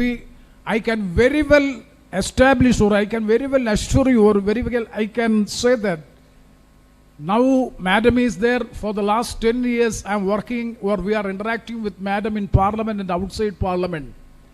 Whatever I can say in English, at least not average English in Parliament, I would like to honor that only because of this college and the academic excellence provided by this college. Otherwise, it is very difficult for a Malayalam medium student to speak in the Parliament in a fluent manner. It is very difficult, but only because of the academic excellence of FMN College of Kollam, we are able to, myself and Suresh Gopi, we were classmates also in the same class, pre-degree we were studying. And so many other eminent personalities have come out with flying colors out of this college, means the academic excellence done or entered by this college management. And this college management is run by the Latin Catholic Bishop, and it is established in the year 1951 by none other than the eminent personality, Bishop Jerome Fernandez. So such an institution, they have provided us better education, quality education. ഇന്ന് അതേപോലെ തന്നെ കുട്ടികളായിട്ടുള്ള നിങ്ങളെ സംബന്ധിച്ചിടത്തോളം, convocation പൂർത്തീകരിക്കുന്ന നിങ്ങളെ സംബന്ധിച്ചിടത്തോളം തീർച്ചയായും അഭിമാനബോധത്തോടു കൂടി സമൂഹത്തിൽ ഇറങ്ങാൻ കഴിയും. ഞാൻ ഫാറ്റിമൈറ്റ് ഫാമിലിയിൽപ്പെട്ടയാളാണ്, ഫാറ്റിമ കുടുംബത്തിൽപ്പെട്ടയാളാണ് എന്ന അഭിമാനബോധത്തോടു കൂടി പറയാൻ കഴിയും. എനിക്ക് വളരെ സന്തോഷമുണ്ട്. കാരണം നിങ്ങൾ മാഡത്തോട് ചോദിച്ചിട്ടുള്ള ചോദ്യങ്ങൾ വളരെ പെർട്ടിനൻ്റ് ആയിട്ടുള്ള ചോദ്യങ്ങൾ, ആ ചോദ്യങ്ങൾ ഉന്നയിക്കുന്നതിൽ ഒരു സങ്കോചവും ബുദ്ധിമുട്ടും പ്രയാസവും ഏതെങ്കിലും തരത്തിലുള്ള ഒരു സ്റ്റേജ് ഫ്രൈറ്റും നിങ്ങൾക്കുണ്ടായില്ല. വളരെ പ്രസക്തമായിട്ടുള്ള ചോദ്യങ്ങളിലൂടെ ഈ കോൺവൊക്കേഷൻ സെറമണിയെ ഏറ്റവും മെച്ചപ്പെട്ടതാക്കി മാറ്റിത്തീർത്തതിന് നേതൃത്വം കൊടുത്ത നിങ്ങളെയും അതോടൊപ്പം തന്നെ ബഹുമാനപ്പെട്ട honourable home minister madam, we are very, very grateful to you. Not only this college and the college management and this audience, on behalf of the people of Kollam. Madam is coming to my parliamentary constituency, the city of Kollam. It is the cashew capital of India. And Madam, you have been given the contribution, you have been given a gift that is nothing but the cashew nut. And the cashew workers, more than 1.6 lakh of cashew workers are here. They are finding, I'm not making any representation here, but kindly see some issues in respect to the cashew workers are there. So many times, Madam, we had discussed those issues. I'm not making all these issues. It is not proper on my part. So better, this is the cashew capital of India. Definitely, Madam will look into that aspect, and also something could be done. It will be a big relief as far as the traditional cashew workers are concerned. Because 90 to 95% of the cashew workers are women workers, and they are in the downtrodden and the weaker section of the society. Definitely that matter has to be looked into. Nothing else I would like to say. Once again, on behalf of the people of Kollam, on behalf of this constituency, on behalf of the city, on behalf of every one of us, I would like to extend a very, very hearty welcome to the Honorable Finance Minister of India, the powerful lady, the powerful women in India that has been accepted, not only in India, in the globe. They have accepted in such a manner. Her hard work has to be appreciated. I had the several, as rightly Sri K.V. Thomas Marsha has already stated that from 96 onwards, I am also there in Parliament. I could see P. Chidambaram, Pranab Mukherjee, and Arun Jaitley, and Yashwant Sinha, so many well-reputed finance ministers we have seen. The way by which the hard work Madam is doing, and Madam is able to answer each and every question by question, person to person. Her courage and ability to answer to the question has to be appreciated. On behalf of the people of Kollam, I would like to extend our sincere gratitude and congratulations for having your wonderful achievements, and I take this opportunity to express our sincere gratitude and thanks to you. And one thing, the last one I would like to say, Professor Henry, the then principal of this college, is here. He is sitting in front of here. During 2001 or 2002, I am not remembering the particular date. Anyway, 20 years back, 2 decades back, on my auspicious or on my effort, we have invited Dr. Manmohan Singh as the chief guest of the occasion of this Fatima Mata National College on seminar or some function we have invited. He was kind enough to come here also. And on that day, Professor Henry, the then principal, he has made an observation to him that let the finance minister, Dr. Manmohan Singh, be the future prime minister of our country. Just 3 years after he has become the prime minister of our country, I just remembering that, not making any observation on that. So definitely, Madam, we are extending our best greetings to you. And once again, I take this opportunity to extend our sincere gratitude for spending this much of time. No one will spend this much of time, I know very well, especially Finance Minister of India, like such a busy person, and the Parliament session is going on. In such a situation, she has come all along from Delhi to here to attend this function and to spending this much of time. Once again, we express our sincere thanks and gratitude, and once again, congratulations to all the undergraduates and postgraduates who are coming out with flying colors. Thank you very much.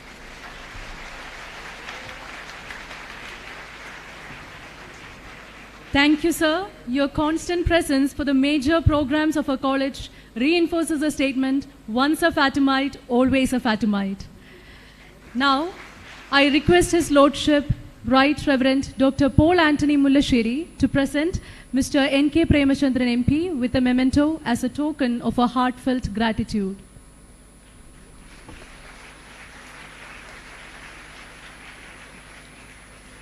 Thank you.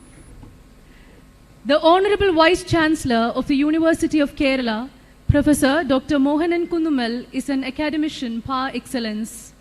As the Vice Chancellor of the University of Kerala and the Kerala University of Health Sciences, he has been instrumental in bringing about groundbreaking research and academic achievements. Sir, I request you to address the gathering. Good morning. എല്ലാവർക്കും നമസ്കാരം. Respected Minister of Finance, Srimati Nirmala Sitharaman,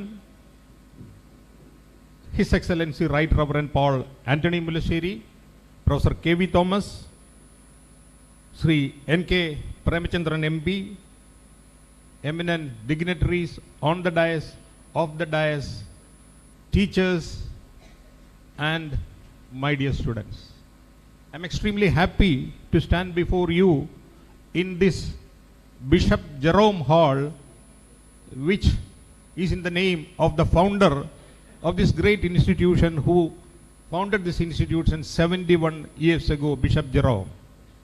And I'm extremely happy to be here because as far as Kerala University is concerned, this college, Fatima Mada National College, is the best institution under the university. And therefore, it's my duty to be here when you are calling me. And more importantly, I would like to congratulate each and every one of you who have successfully passed the examination and graduated. Of course, you will congratulate anybody who passes the examination, but you need special congratulations because all of you have gone through the huge pandemic of COVID. In spite of COVID, you got your degrees, and that's a great achievement. So therefore, you need a special congratulation, and definitely it is your achievement, but the faculty who are sitting in front and the back, and the parents who are around, they are the real people who made you the graduates.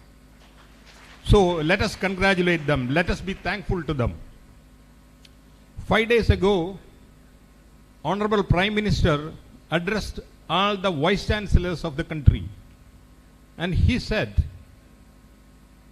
each Vice Chancellor should connect with the youth of the country for Vikasit Bharat in 2047. The entire country, all the Vice Chancellors were sitting in the Raj Bhavans. I was sitting in Trivandrum Raj Bhavan, and we were told to connect with you. And I am here to connect with you. And we are here to connect with you because the future of India is with you. 50% of the Indian population is under 25. And the statistics says 62% of the Indians, that means almost 80 crore, are capable of working. The largest force of working people in the whole world. The number one country, we say that United States, and they have got just 35 crore population. And here, we have got a population of more than 80 crore who can work. And this is a great demographic dividend. And this demographic dividend will become meaningful if these youth, these capable youngsters are skilled, they are trained. And here comes the relevance of an institution like Fatima Mada National College. And this college is doing a wonderful job. I was listening to the various degrees you have been awarding. Amazing combination of degrees. And this is what national education policy says.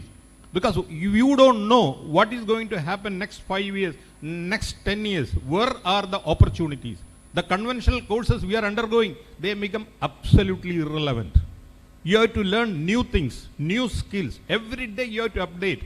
And that's why national education policy says. And Kerala University is the first university in the state to start the 4-year course. We have started the first 4-year course in the university with an option to study anything and everything. And that's what our student needs. Somebody was asking why students are going abroad. Because there are no courses. Now we are going to offer every course and everything our student wants. And that is what national education policy says. And in fact, all of you are living in a very exciting time. very exciting time in the sense the most important power in this world is not oil, not gold, but knowledge. So we are living in a knowledge economy. And the way you can acquire knowledge, the way you can disseminate knowledge, the way you can create knowledge, and that makes you a big country, a small country, relevant country. And that's what higher education institution should do, and that's what we are doing.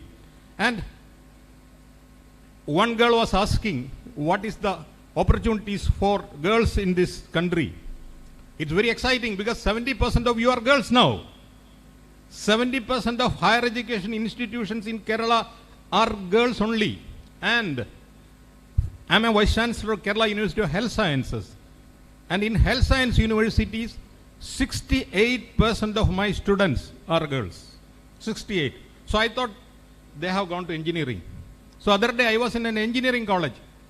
There also 70% students are girls. So huge transformation is happening in Kerala. Women empowerment is happening in Kerala. And this will create amazingly positive changes. And all of you are having a degree certificate. Please don't consider it as an endpoint. This is a passport. This is a passport to enter a huge world. The brave new world is waiting for you. Skill up, have more and more knowledge, and the whole world is waiting for you. And in 2047, India becomes on the top. You people will be leading the country. Maybe many of us may not be here, but you people will be leading the country and sitting here. I wish you the very best. Thank you.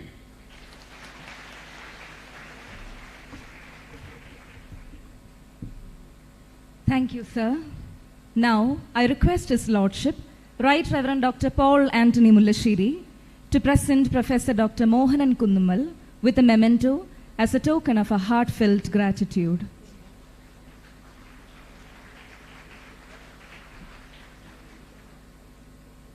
Thank you, sir.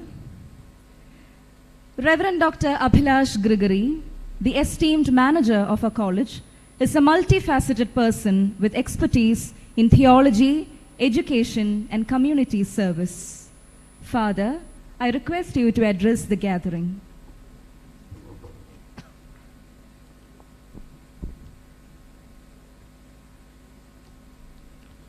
Honorable and distinguished guests, respected staff, dear graduates and loving parents, brightened by the delight of your heart, these moments are monumental.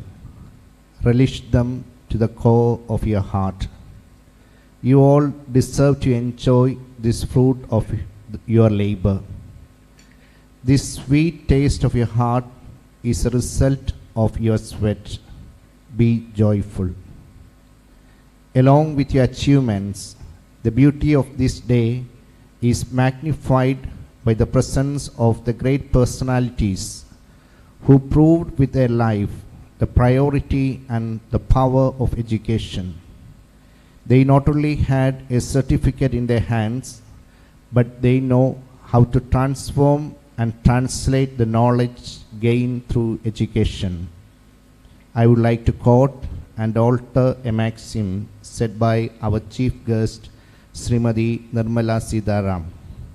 She said, "It is one thing to get the money apportioned in the budget. The other is to utilize it completely."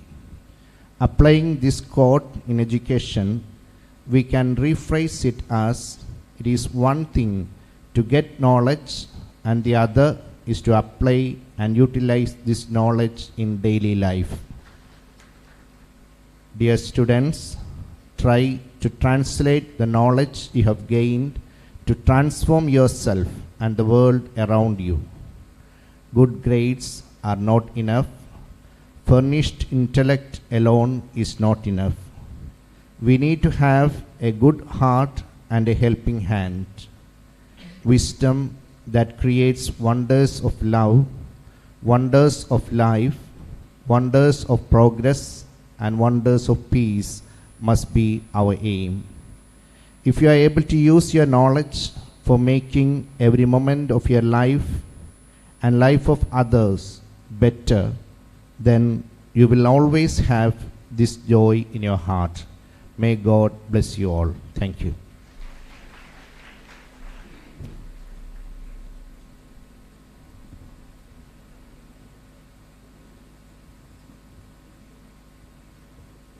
Thank you, Reverend Manager. Now we come to the certificate distribution for our graduates.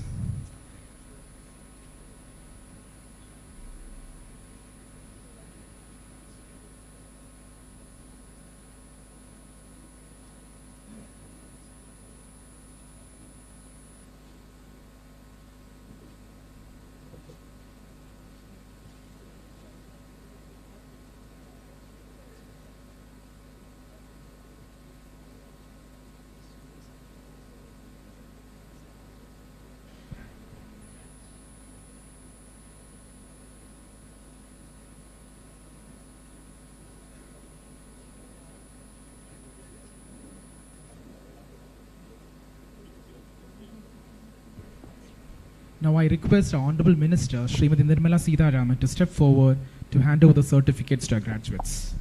From the Department of Mathematics, Jasna Jose.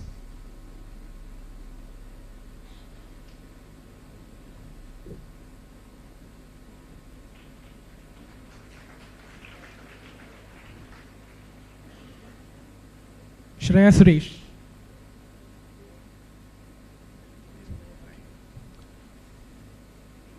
Akash Johnson, Anugraha K, Archa A,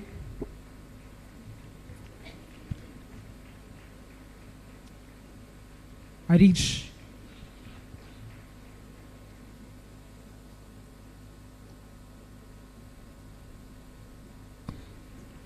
Jerry Roy,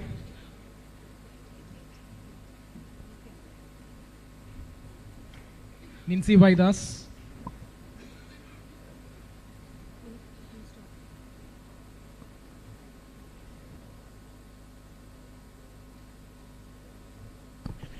thank you, ma'am.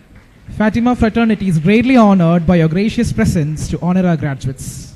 On behalf of the management, I thank you from the bottom of our heart. Thank you, ma'am.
Okay.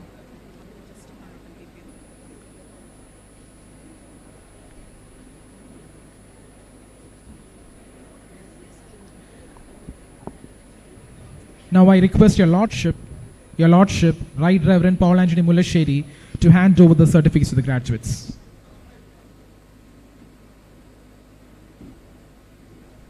Abhinand Yeshudas.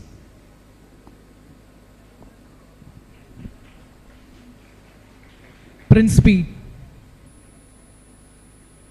Sagar Sunny. Aldrina Jaslet John. Anne Sebastian. Arya Krishnan S, Devu JS, Meti Jose, Nandana Mary, Naseem NS, Pranav VT, Rohit Jyotish, Samuel Solomon, Vinay V.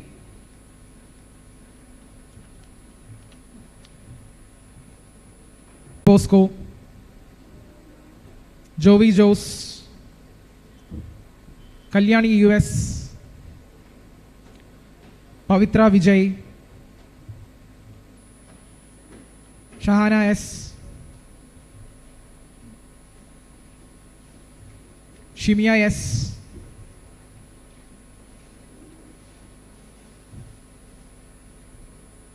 Surya Gayatri, Abdul Rauf,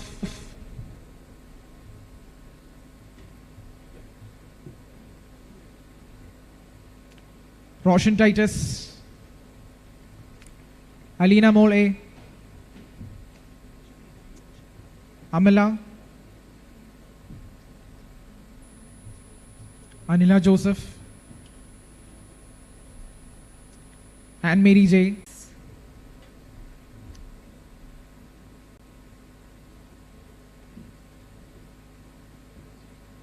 Aradi Shashidharan,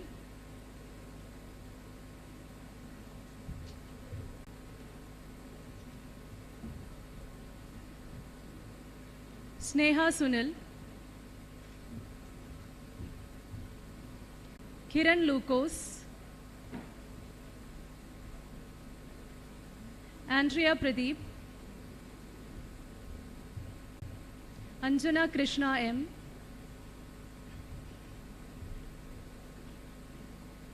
Anna Raju,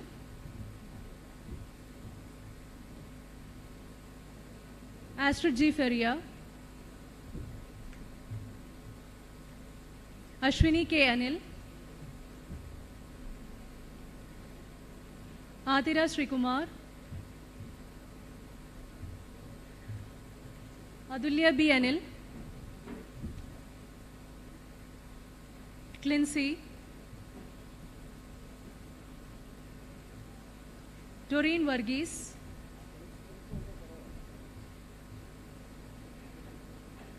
Krishna B. Nair, Nadia Nazar, Neema Elsa,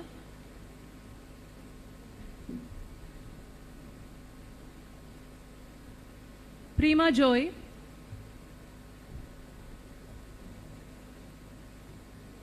Sona Jose, Susan Alex, Teresa A,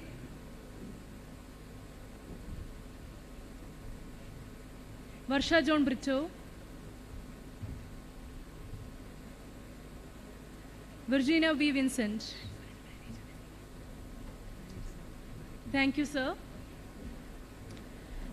Now I request Reverend Manager Dr. Abhilash Grigory to hand over the certificates to the graduates.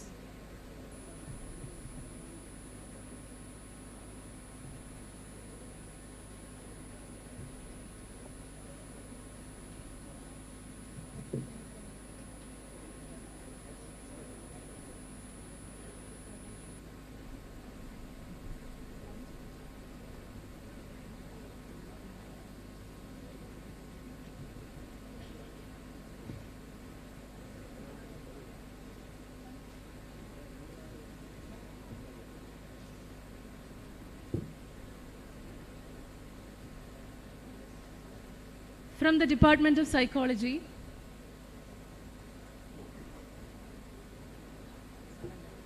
Annie Benel,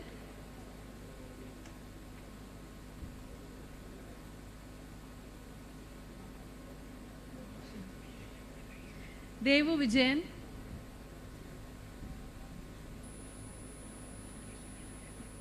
Gaya Praveen,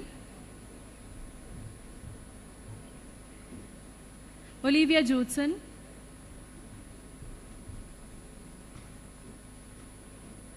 Steffi Ann R, Adarsh AR,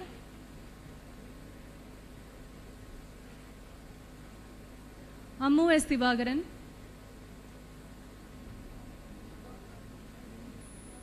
Dhanya BS,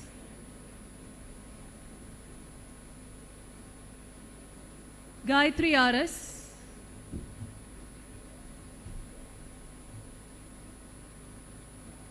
Gauri Shankar M,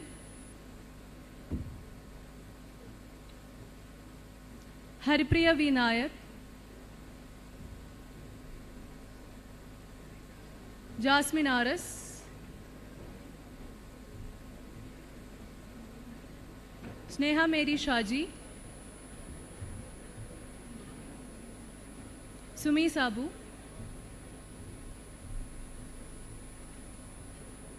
Alina Anil,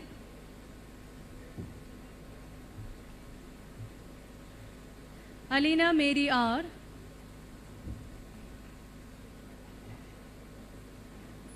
Alia A. Sadar, Anjami J,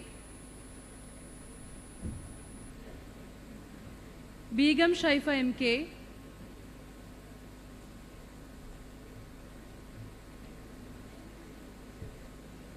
D. Diya Shishubalan,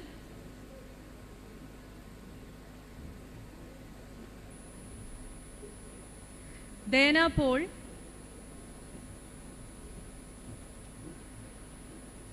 Donia R,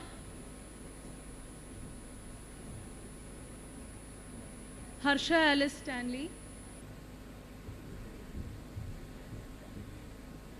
Jenny J. Carmel,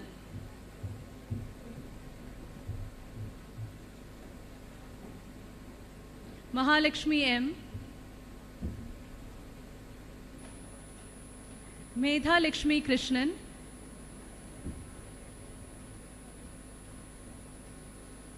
Ravina Krishnan,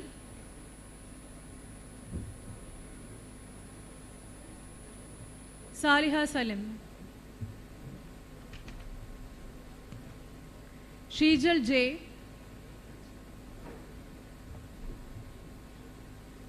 Shivapriya S,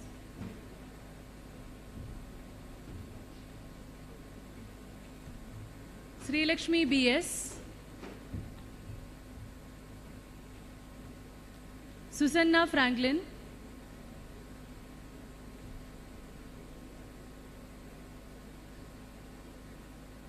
Uttara Sunil Kumar,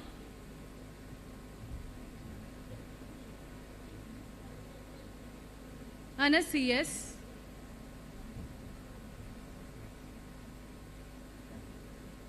Bhuvaneshwara,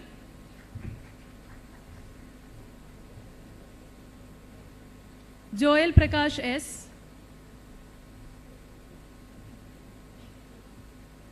Murali Krishnan,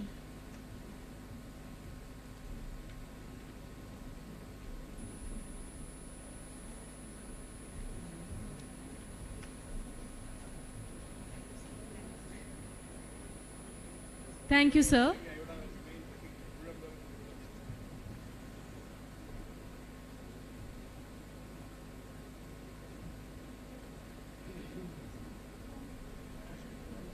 I request Reverend Manager Dr. Abhilash Guruguri.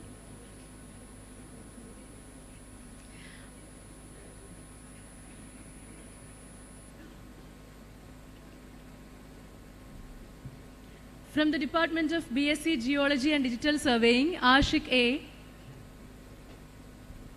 Pooja MS, Alina V, Amina A,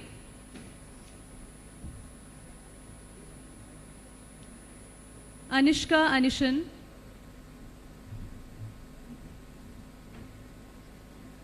Febi S. Kala, Krishna O, Sri Lakshmi M, Aditya Narayanan, Libin Lawrence, Naveen V.S.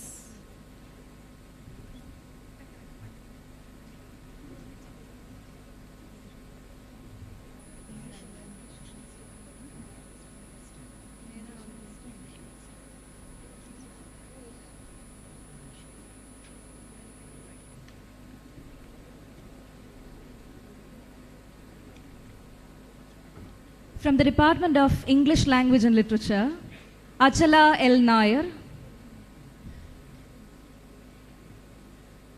Aishwarya M.S.,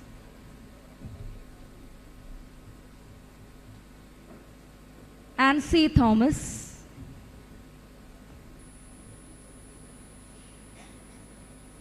Kavyapriya S.,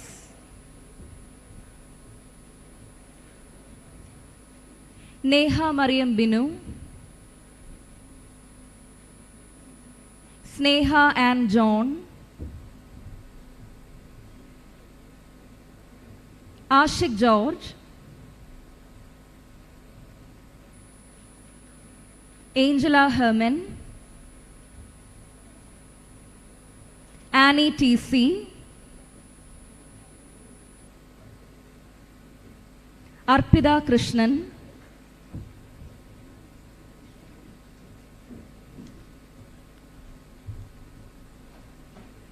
Gayatri S., Lakshmi Anand, Meron De Cruz, Shijila Shaji, Sneha Lalu, Nitish Kumar, Akhila Raj,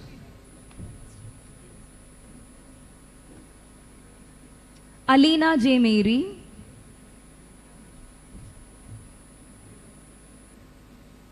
Alina Eshadasan,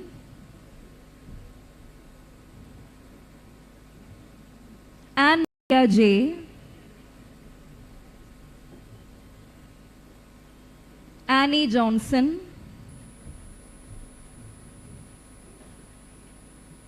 Ayana B., Chandana A. Pillai, Christina Mary C., D. Deviga Raj, Jacqueline P., Jeslie Joseph, Ginny Thomas Chaco, Josme Johnson, Mary Judy S., Meenakshi B.S., Megha Matthew,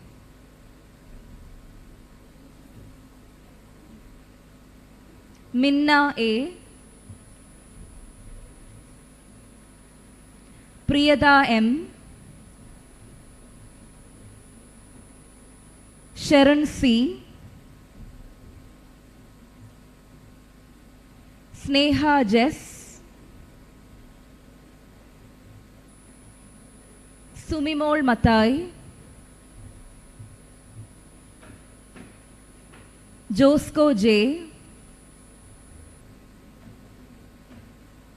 Riju B.,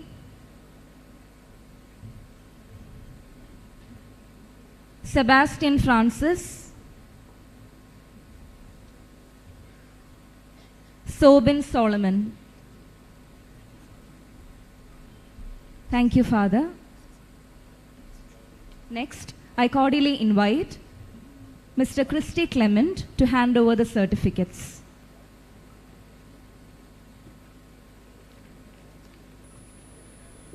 From the Department of Malayalam, Nandana A.R.,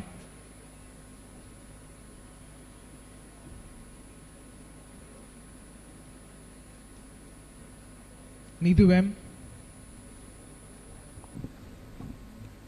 Vaishnavi K, Abhita B, Alina A, Anisri S, Anjali H, Anjana Ashok, Ardra S. Kumar, Grishma and Alex,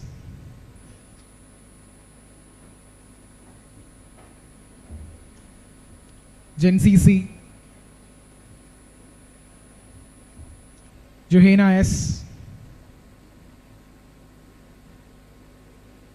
Malaviga S, Shibina M. Devasurya,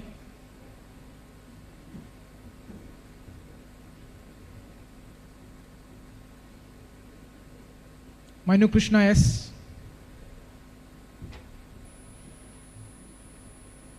Mohammad Shan S,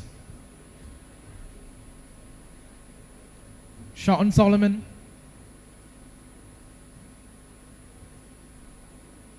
Sandra Sajeev, Afsana H,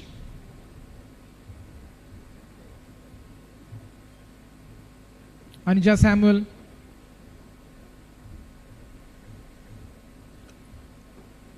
Fatima Zahra S, Hima Shyam,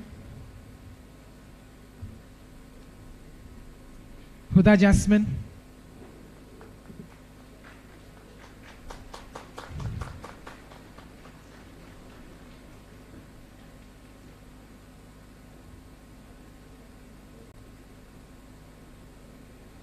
Juliet Mary J,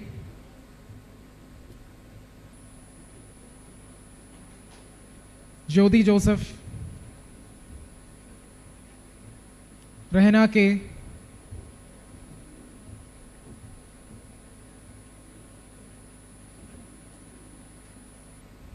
Saliha Shahjahan, Shijo John, Ajina Sharif,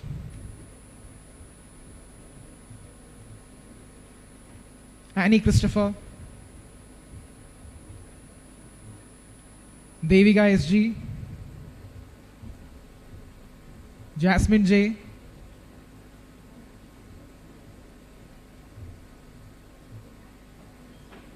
Jomol J,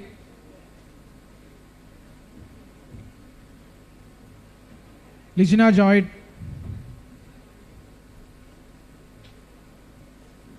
Lindsay H,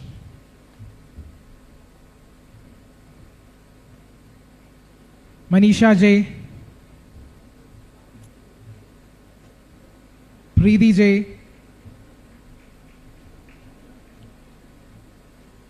Priya P,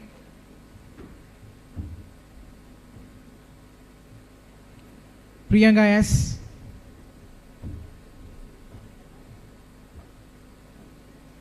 Har Fatima Sulfika, Sharon Ignatius, Shruti Krishna R,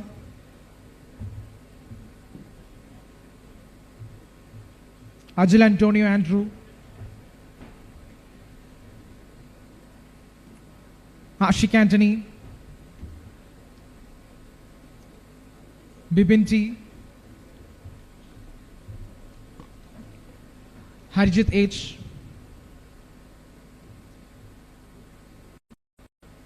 Jackson J, Jitin Jayakumar,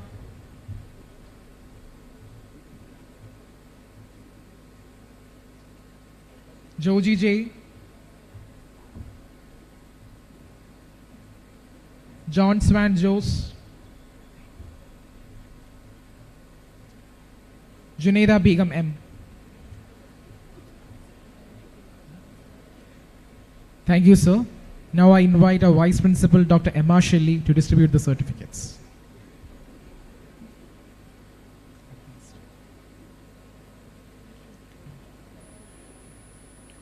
From the Department of History, Geedu S. Prasad.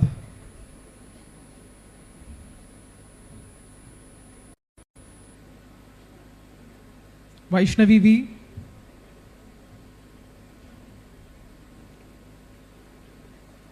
Agil Biju Matthew.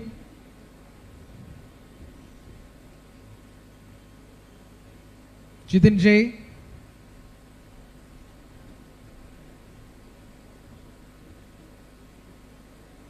Alina K.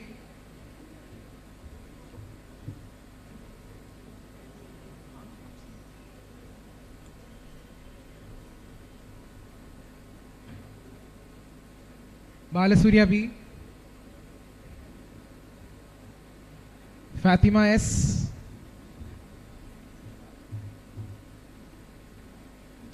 Gayatri G. Babu. Jasina N.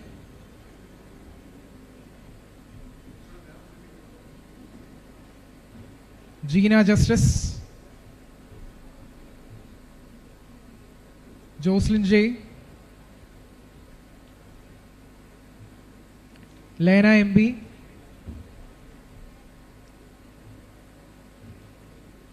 Nifa Roy.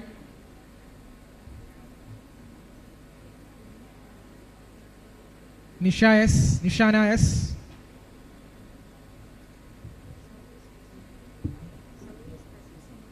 Salmat B.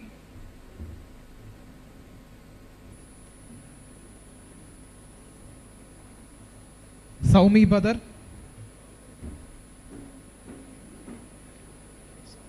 Sukanya Thomas.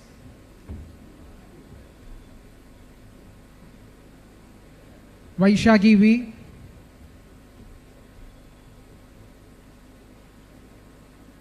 Joji J. Lias P. Lasser. Milky Sadak.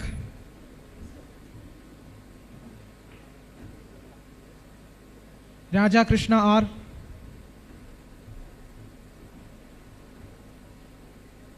Sahadhan. Srihari A.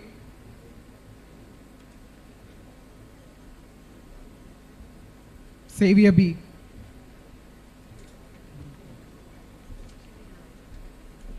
From the Department of BCom Finance, Aisha S. Anakha Saji. Anne Lima Rose S. Anne Mary Babu. Christy Ann Saju.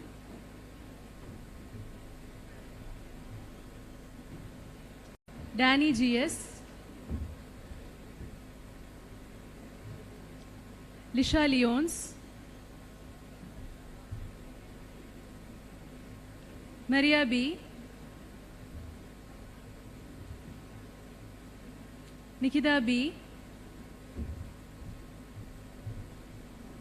Rebecca Francis Xavier. Rintu Elsa Rajan. Sufia Najim. Amal V. Navaneet Sujay. Noel M. Das. Sibin Shaji. Christina Mary. Jezebel V. Juby and Thomas. Tanya Johnson. Vinuja W. Alan Alex. Dhanush P. Krishna, Jeevan Dayas, Abhirami P, Aditya MV, Aishwarya Joseph, Alina Anthony,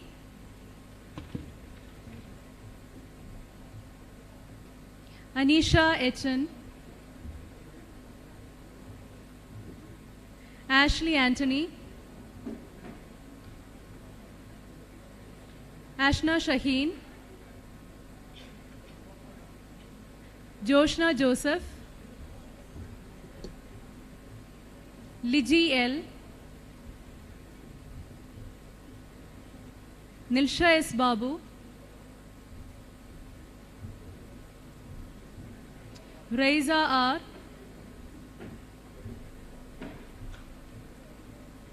Rinchu R, Rizana A, Senitramol S, Unnimaya,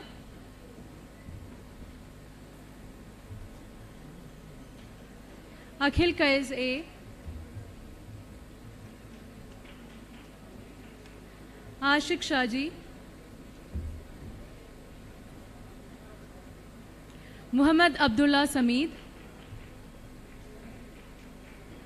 Shinto Joan, Shyam M. Pillai,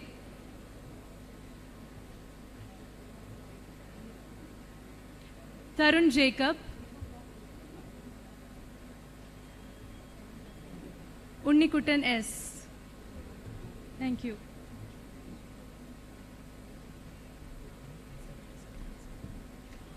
Now, I cordially invite the Dean of Arts, Dr. Supriya, to hand over the certificates. From the Department of English Language, Literature and Communication, Fatima Suhra MS, Preeti P,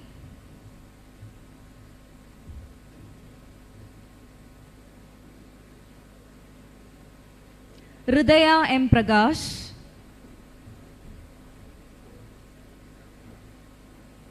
Saina Salam,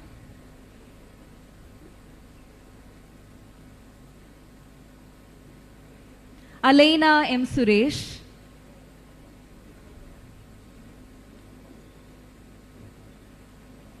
Anne C. Joseph,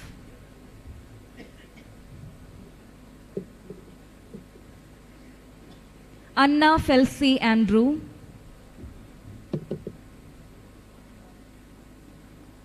Anvi Vas, Hemi Hubald, Jennifer J, Lisha Robinson, Riya Rajan,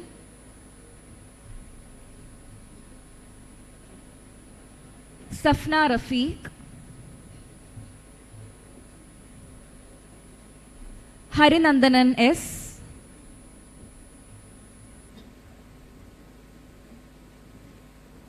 Jojo Joy,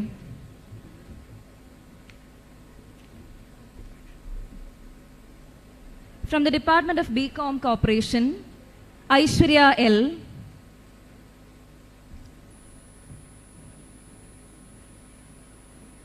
Ansi Joy,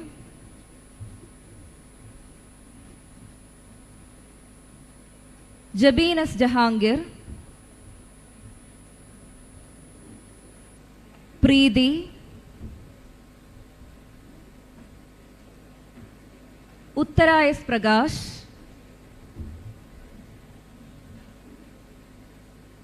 Alisha N, Alimi N,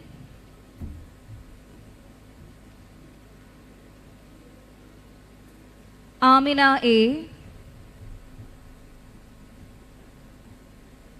Ashna Ansar, Jayalakshmi A,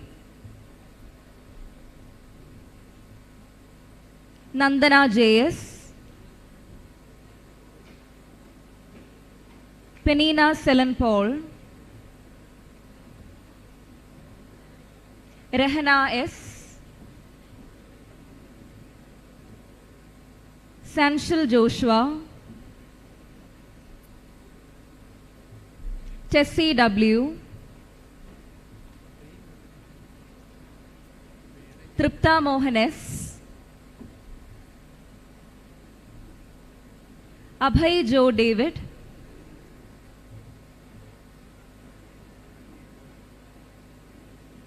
Advait Uma Shankar, Arjun Binu,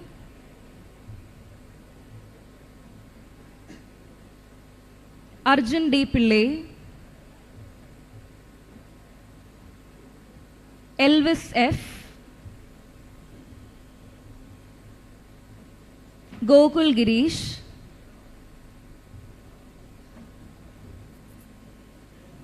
Harishankar V,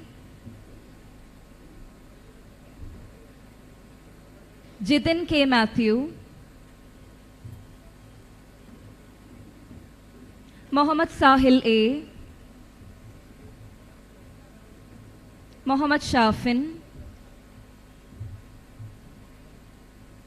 Nitin Henry, Surya J. Franci, Vaishnav Vinayak U,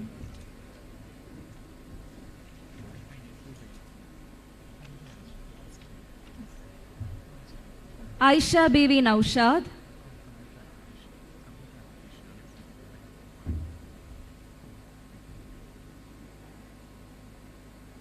from the Department of BCom with Computer Application, Aishwarya BB,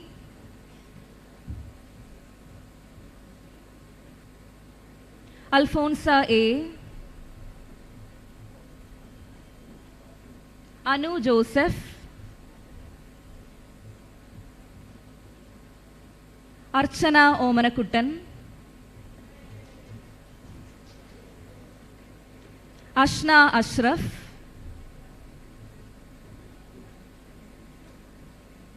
Chris Sona Maria Justin, Nikita Manuel, Prasida Prasad, Shabana S, Vaishnavi AB, Aldrin Gomez, Amal George Thomas, Joby Johnson, Matthew Joseph,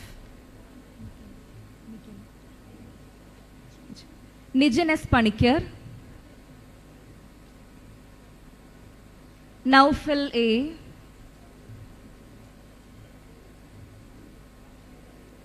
Savin B. John,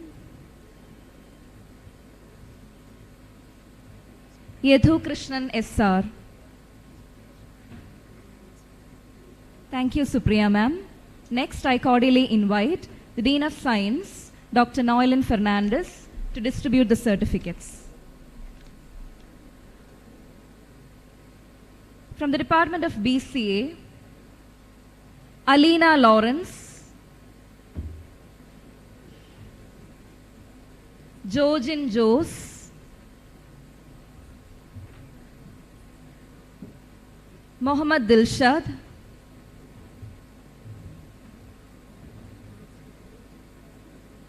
Mohammad Asim A,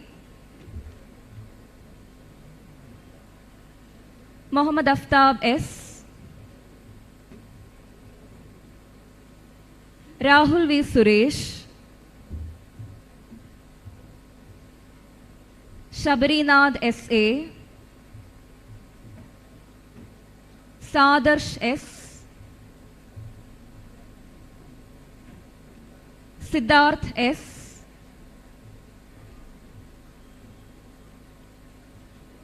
Sriraj R,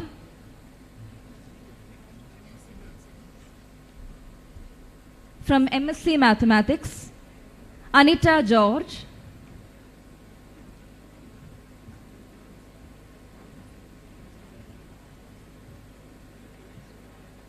Ann Tania Joseph,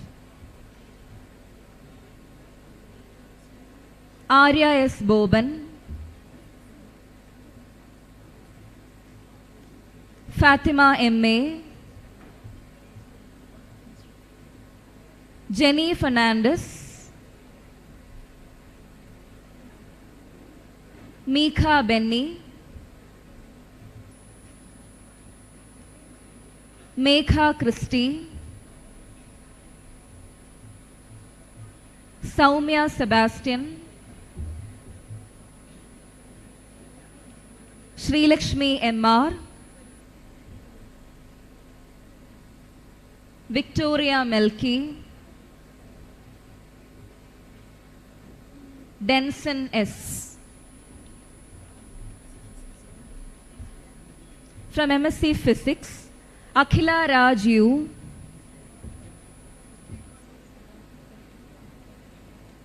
Alina A,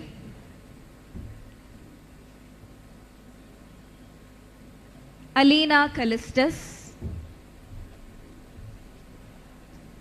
Alfonsa Joseph, Anju Alex, Anne Mary Sebastian, Aparna Ajit, Donna B. Fernandez, Judith Nicholas, M.S. Bhadra, Neetu Siraj, Nihida Sajan, Praveena VG, Sri Lakshmi G, Vandana, Vindhya Das Y.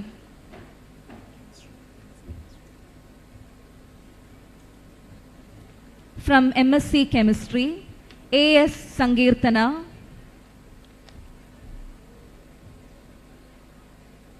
Angel Koshi,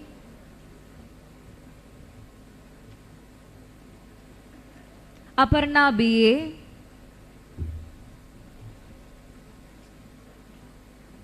Dafia J, Emila Joy,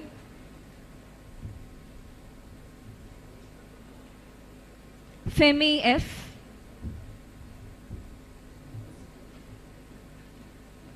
Lakshmi Sunil,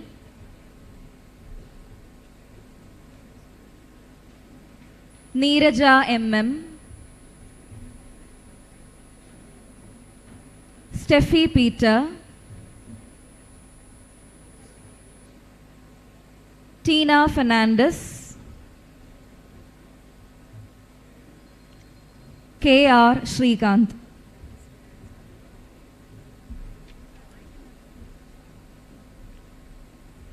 Thank you, ma'am. Now I request our beloved principal, Professor Dr. Cynthia Catherine Michael, to hand over the certificates. From the Department of Botany, Akhila S.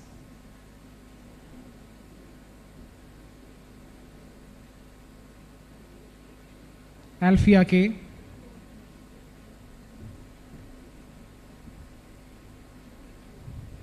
Anika J. Ajay.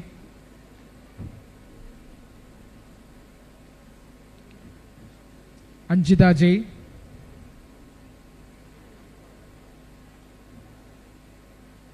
Anju R.S.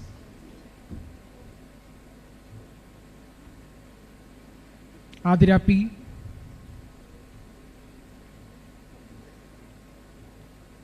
Chinnu S.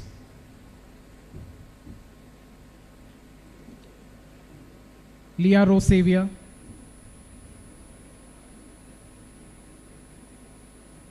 Navya S. Nitya Mol KP.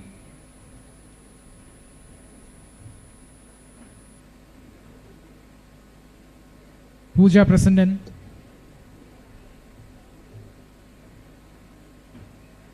Sneha Mary L.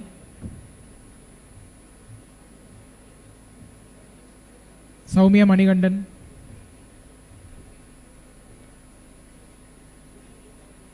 Vishnu Priya V.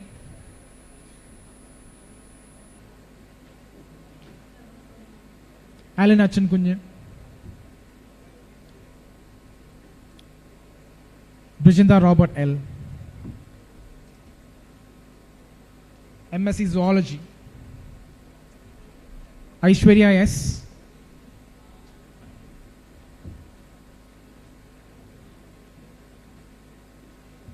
Anisha Joy.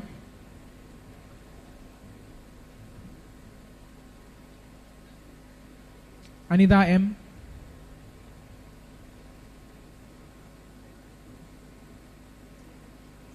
Aparna RS.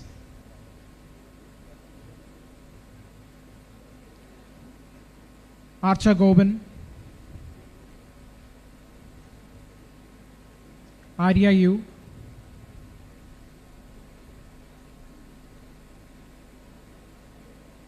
Frida Subhash.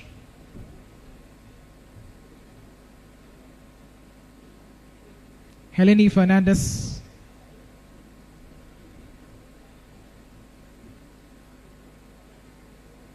Jasmine Joseph.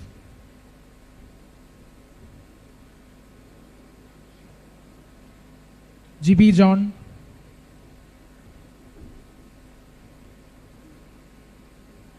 Josnya A.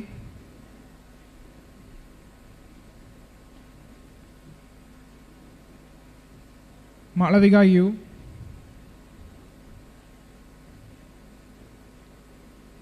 Princey Sebastian. Saumya Matunni.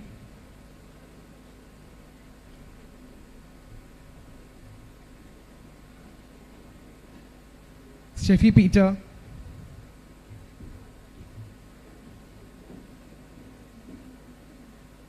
Shweta Sushilan.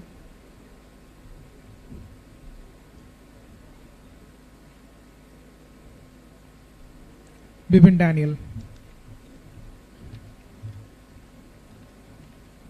MSc Psychology. Abhichandana R.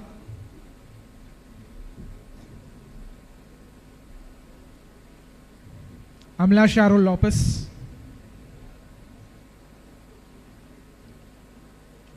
Anisha JJ.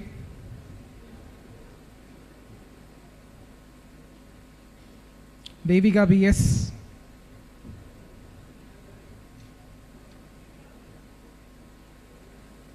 Devika Vinod.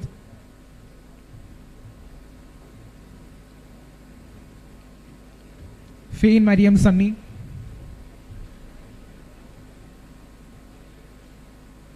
Meera Nair PS.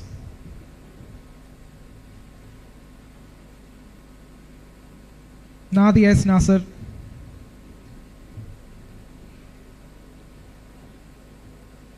Nisha Willington.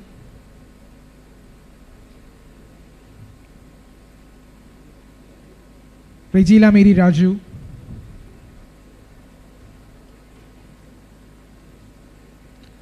Renjida RL.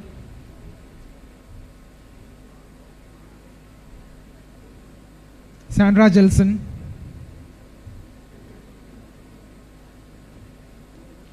Shilpa V. Subhash.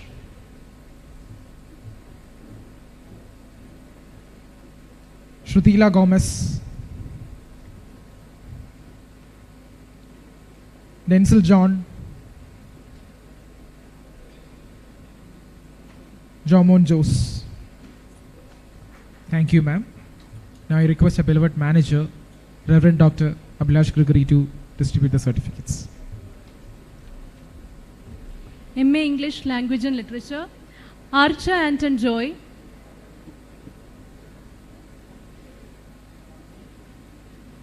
Alaka VS, Almaz S, Amala Wilson, Anida Joan, Annie Wilfred,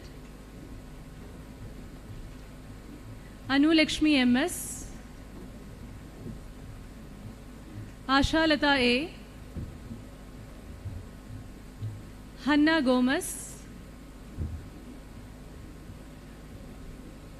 Jomol Fernandez, Joshna F, Kim Cletus, Leah Teresa David, Neetu PR, Nikita S. Miranda, Reema Rafi, Sandra Joy, Sharon J,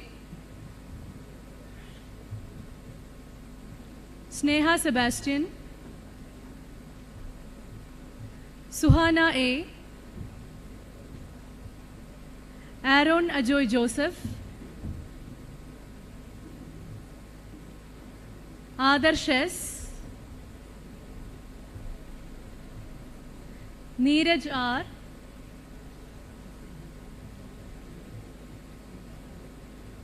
Fausia Sharif. Thank you, Father. Now I invite Mr. Manoj Kumar V, Dean of Student Affairs, to distribute the certificates. MA Malayalam Language and Literature and CA.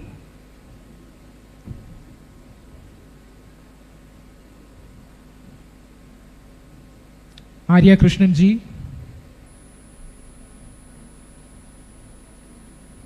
Adira P,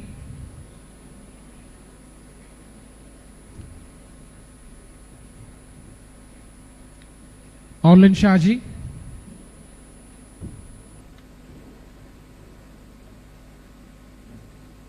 Fatima K,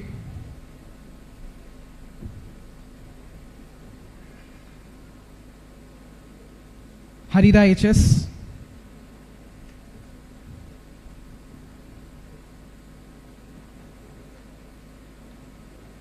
Hasna Begum N,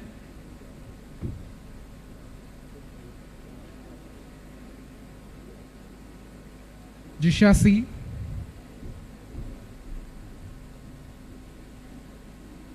Jisha Mary J,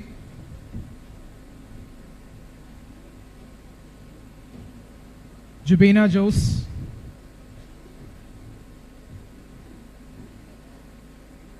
Linda John,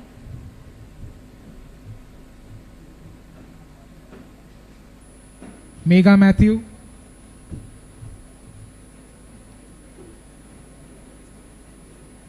Reshma Raju, Surya S,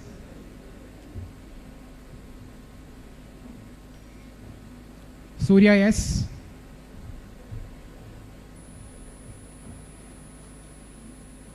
Vidya M,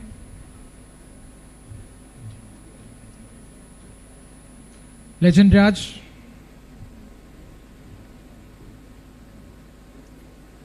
Rahul G,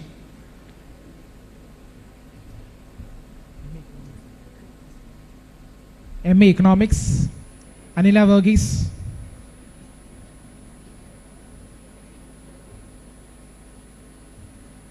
Anna Paul,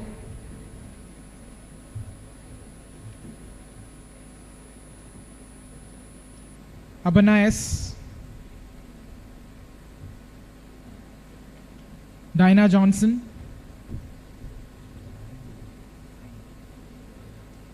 Haima V,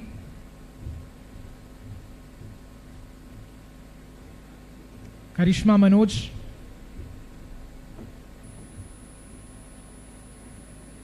Sandra B,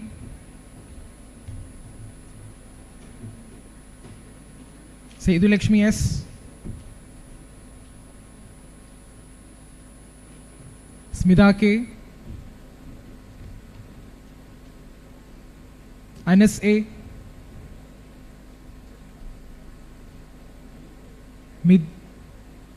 Midun S, Rohit Roy,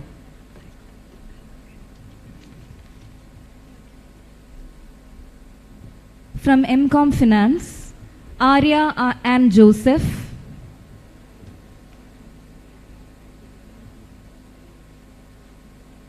Alan T. Saji,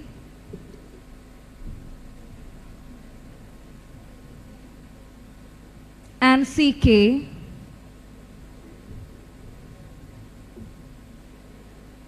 Anisha S,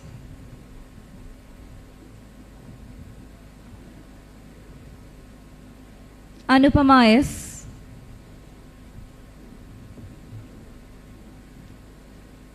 Betty Babu,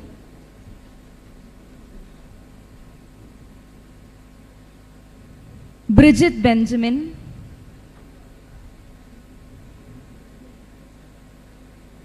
Drishya MS, Feba Babu, Halima S,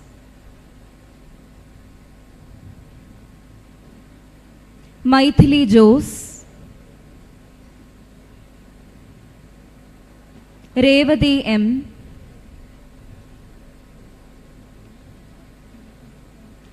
Sharanya S, Shahinaz Shihabuddin, Soji Ivan,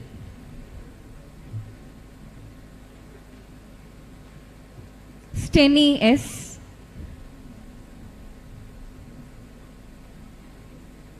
Saira Bhanu SH,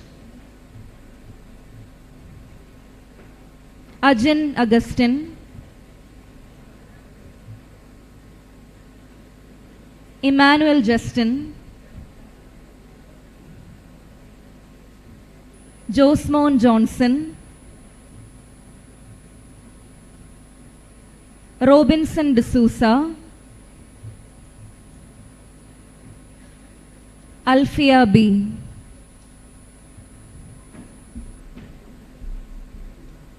from the Department of Psychology, Alita and Sam,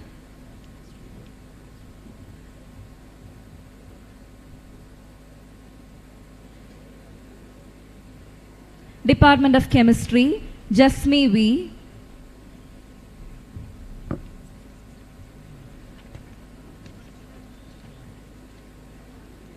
Department of English Language and Literature, Reshma R,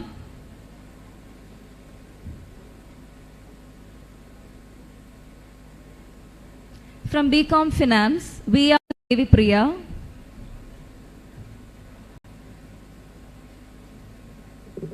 Joshna Jose,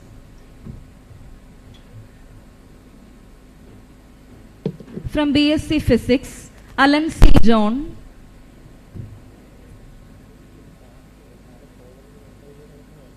and Shahin Shaji.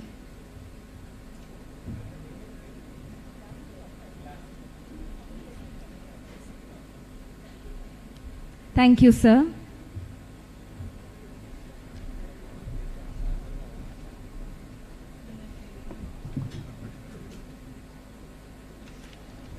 Thank you all. With that, we have come to the end of the certificate distribution. Congratulations to all the graduates.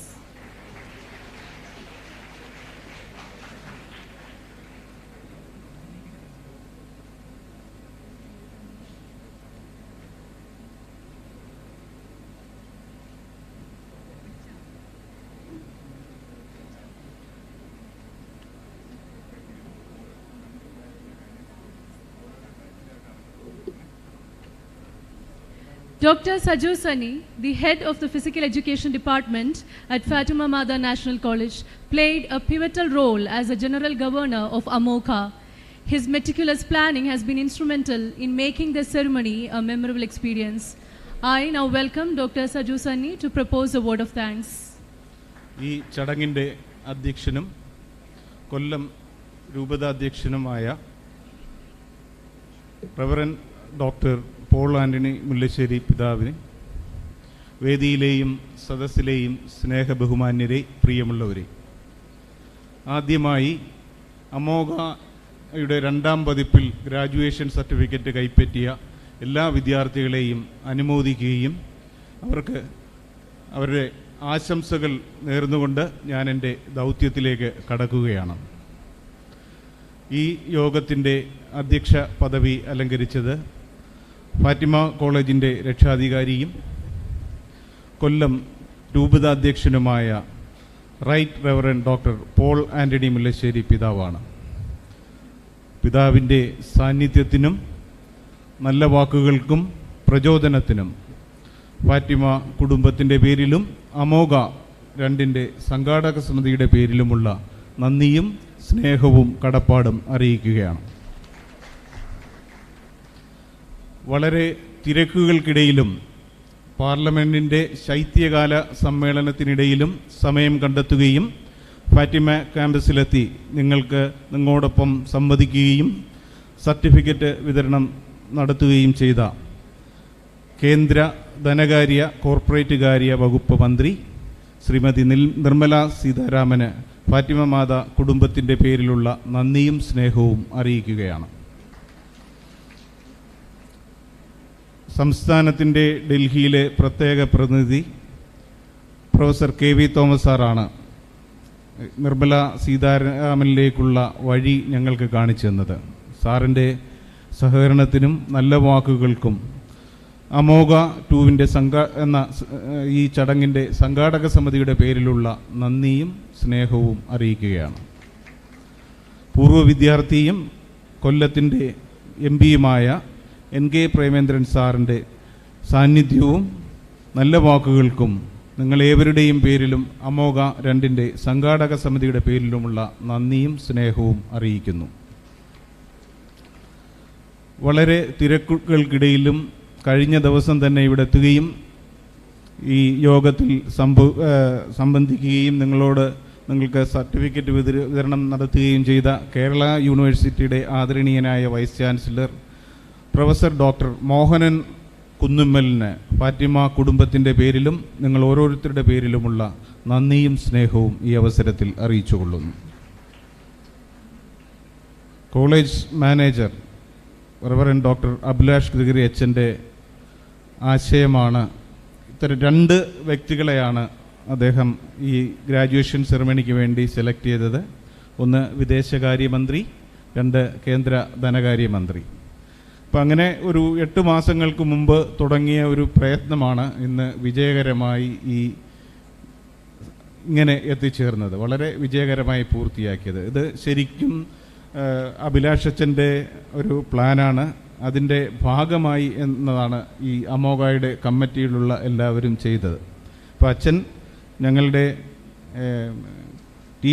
ടീമിൻ്റെ ക്യാപ്റ്റനാണ്.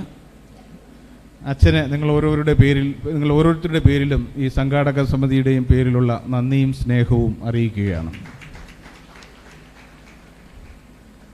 ഇത്തരം ഒരു graduation സെറമണിക്ക് തുടക്കം കുറിച്ചത് Scindia teacher പ്രിൻസിപ്പളായതിനു ശേഷമാണ്. അപ്പോൾ അതിൻ്റെ 2ാമത്തെ പതിപ്പാണ്. അപ്പോൾ അതുകൊണ്ട് ഗ്രാജുവേഷൻ സെറമണി തന്നെ സിന്ധ്യ ടീച്ചറിൻ്റെ ഒരു പുത്രനോ പുത്രിയോ ഒക്കെ ആയിട്ട് വരും. അതുകൊണ്ട് ടീച്ചറിൻ്റെ നേതൃത്വപരമായ പങ്ക് ഈ അമോഘ 2 വിജയത്തിലെത്തുവാനായിട്ട് വളരെയധികം സഹായിച്ചിട്ടുണ്ട്. ടീച്ചറിൻ്റെ സാന്നിധ്യത്തിനും പ്രചോദനത്തിനും വാക്കുകൾക്കും എല്ലാം നിങ്ങൾ ഓരോരുത്തരുടെയും പേരിൽ അമോഘ 2 എന്ന എൻ്റെ സംഘാടക സമിതിയുടെ പേരിലുമുള്ള നന്ദി അറിയിക്കുന്നു.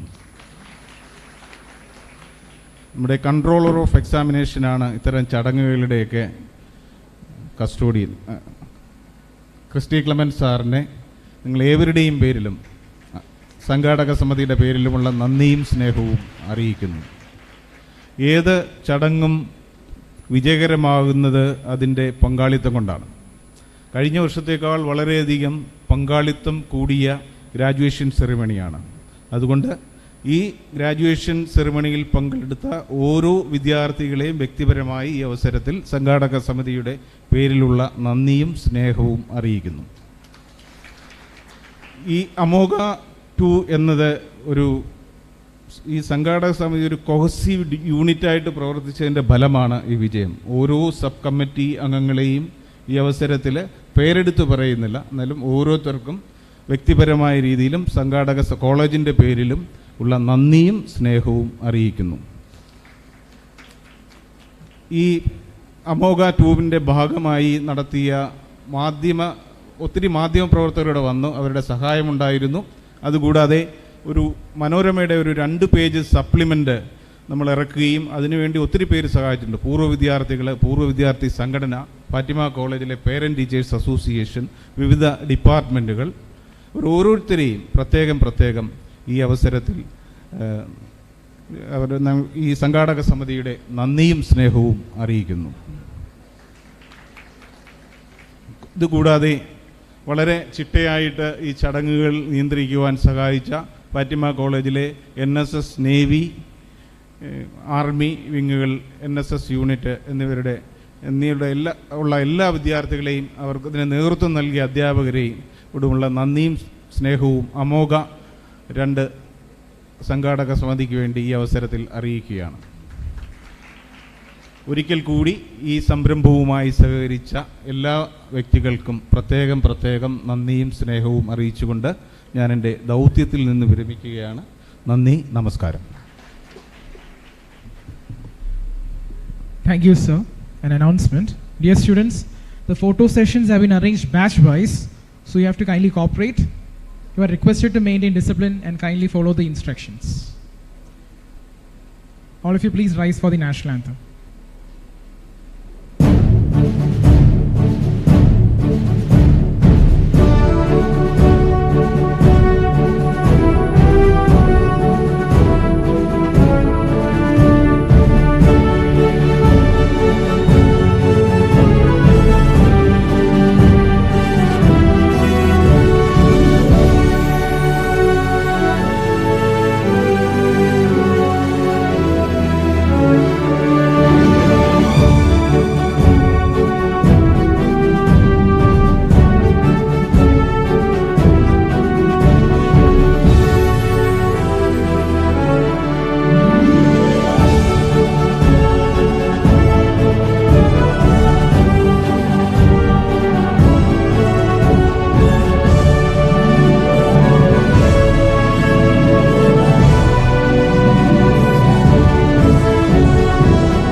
From the bottom of our heart, on behalf of the Fatima,